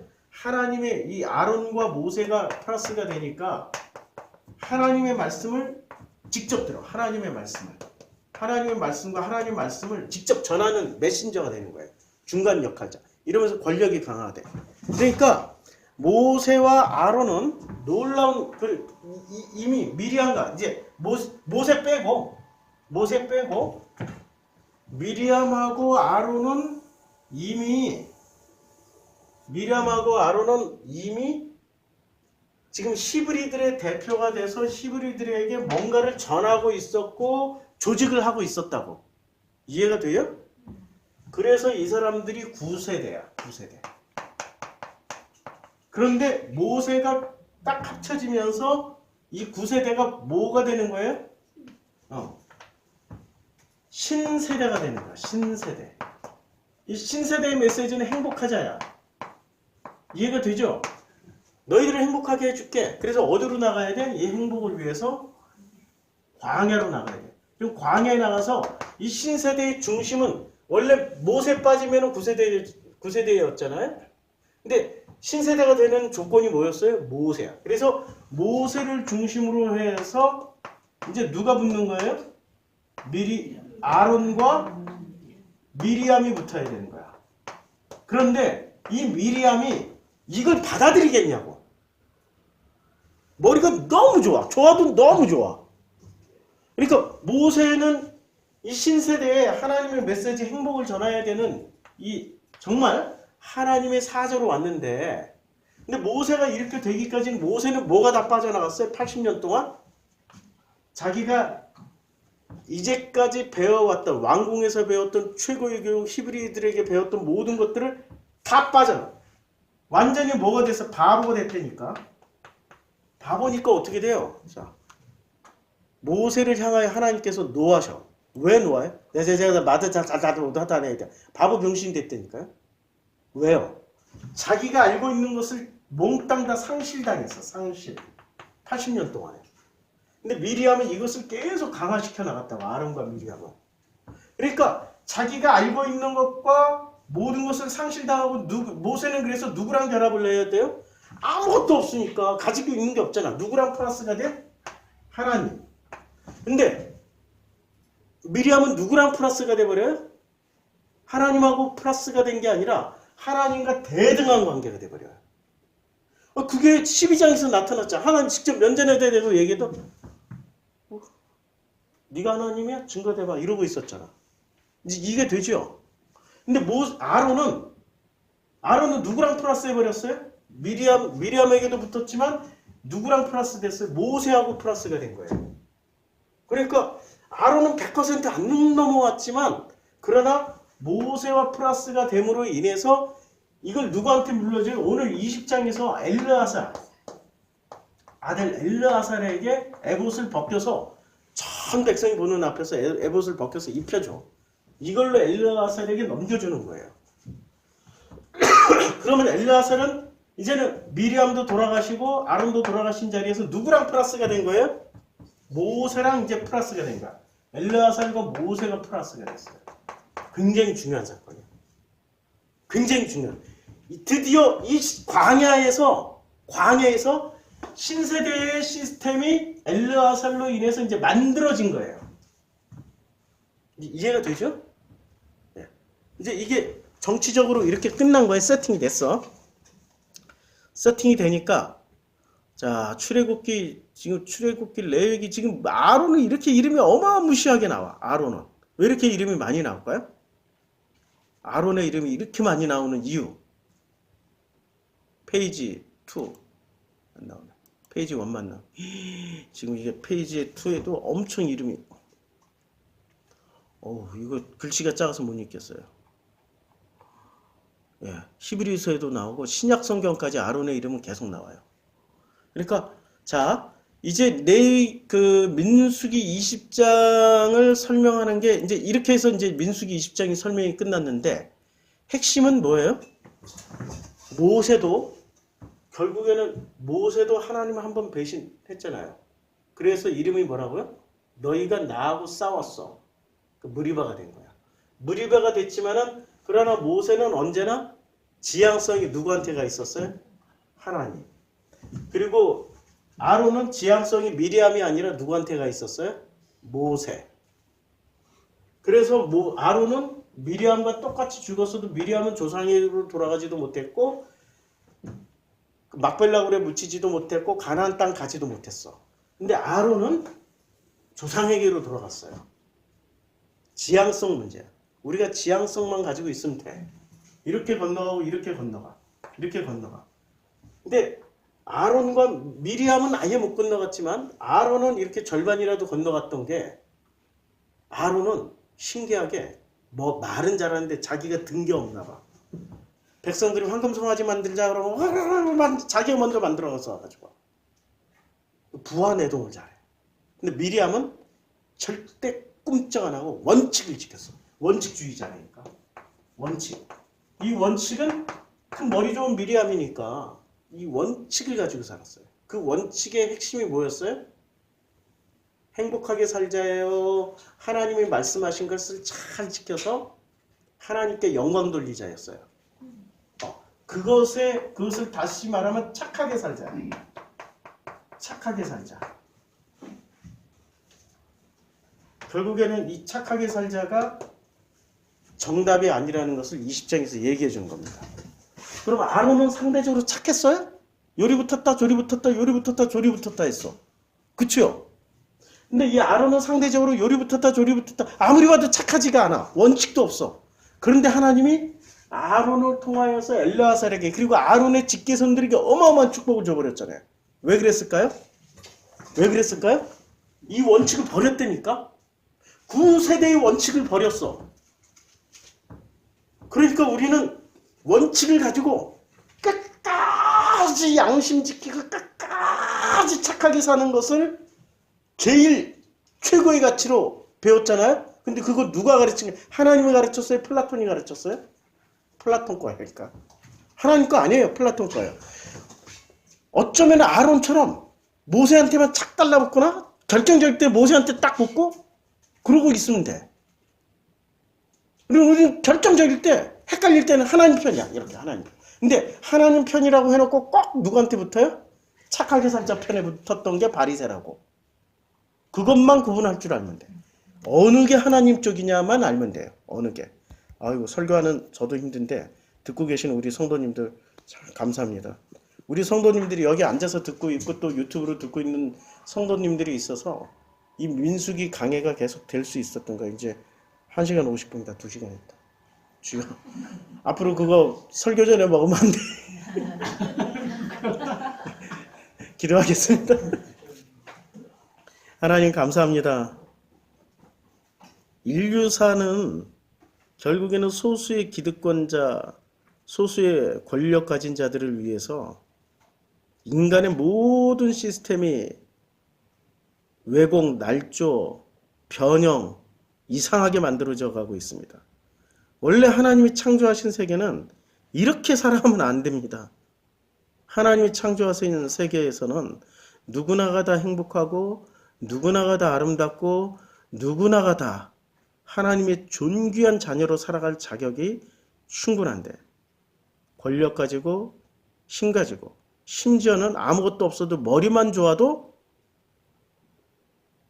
스스로 자신들의 행복을 만들어갈 수 있다라고 착각을 합니다. 자신들이 스스로 행복을 만들어갈 수 있다고 착각한 자리가 무리바입니다.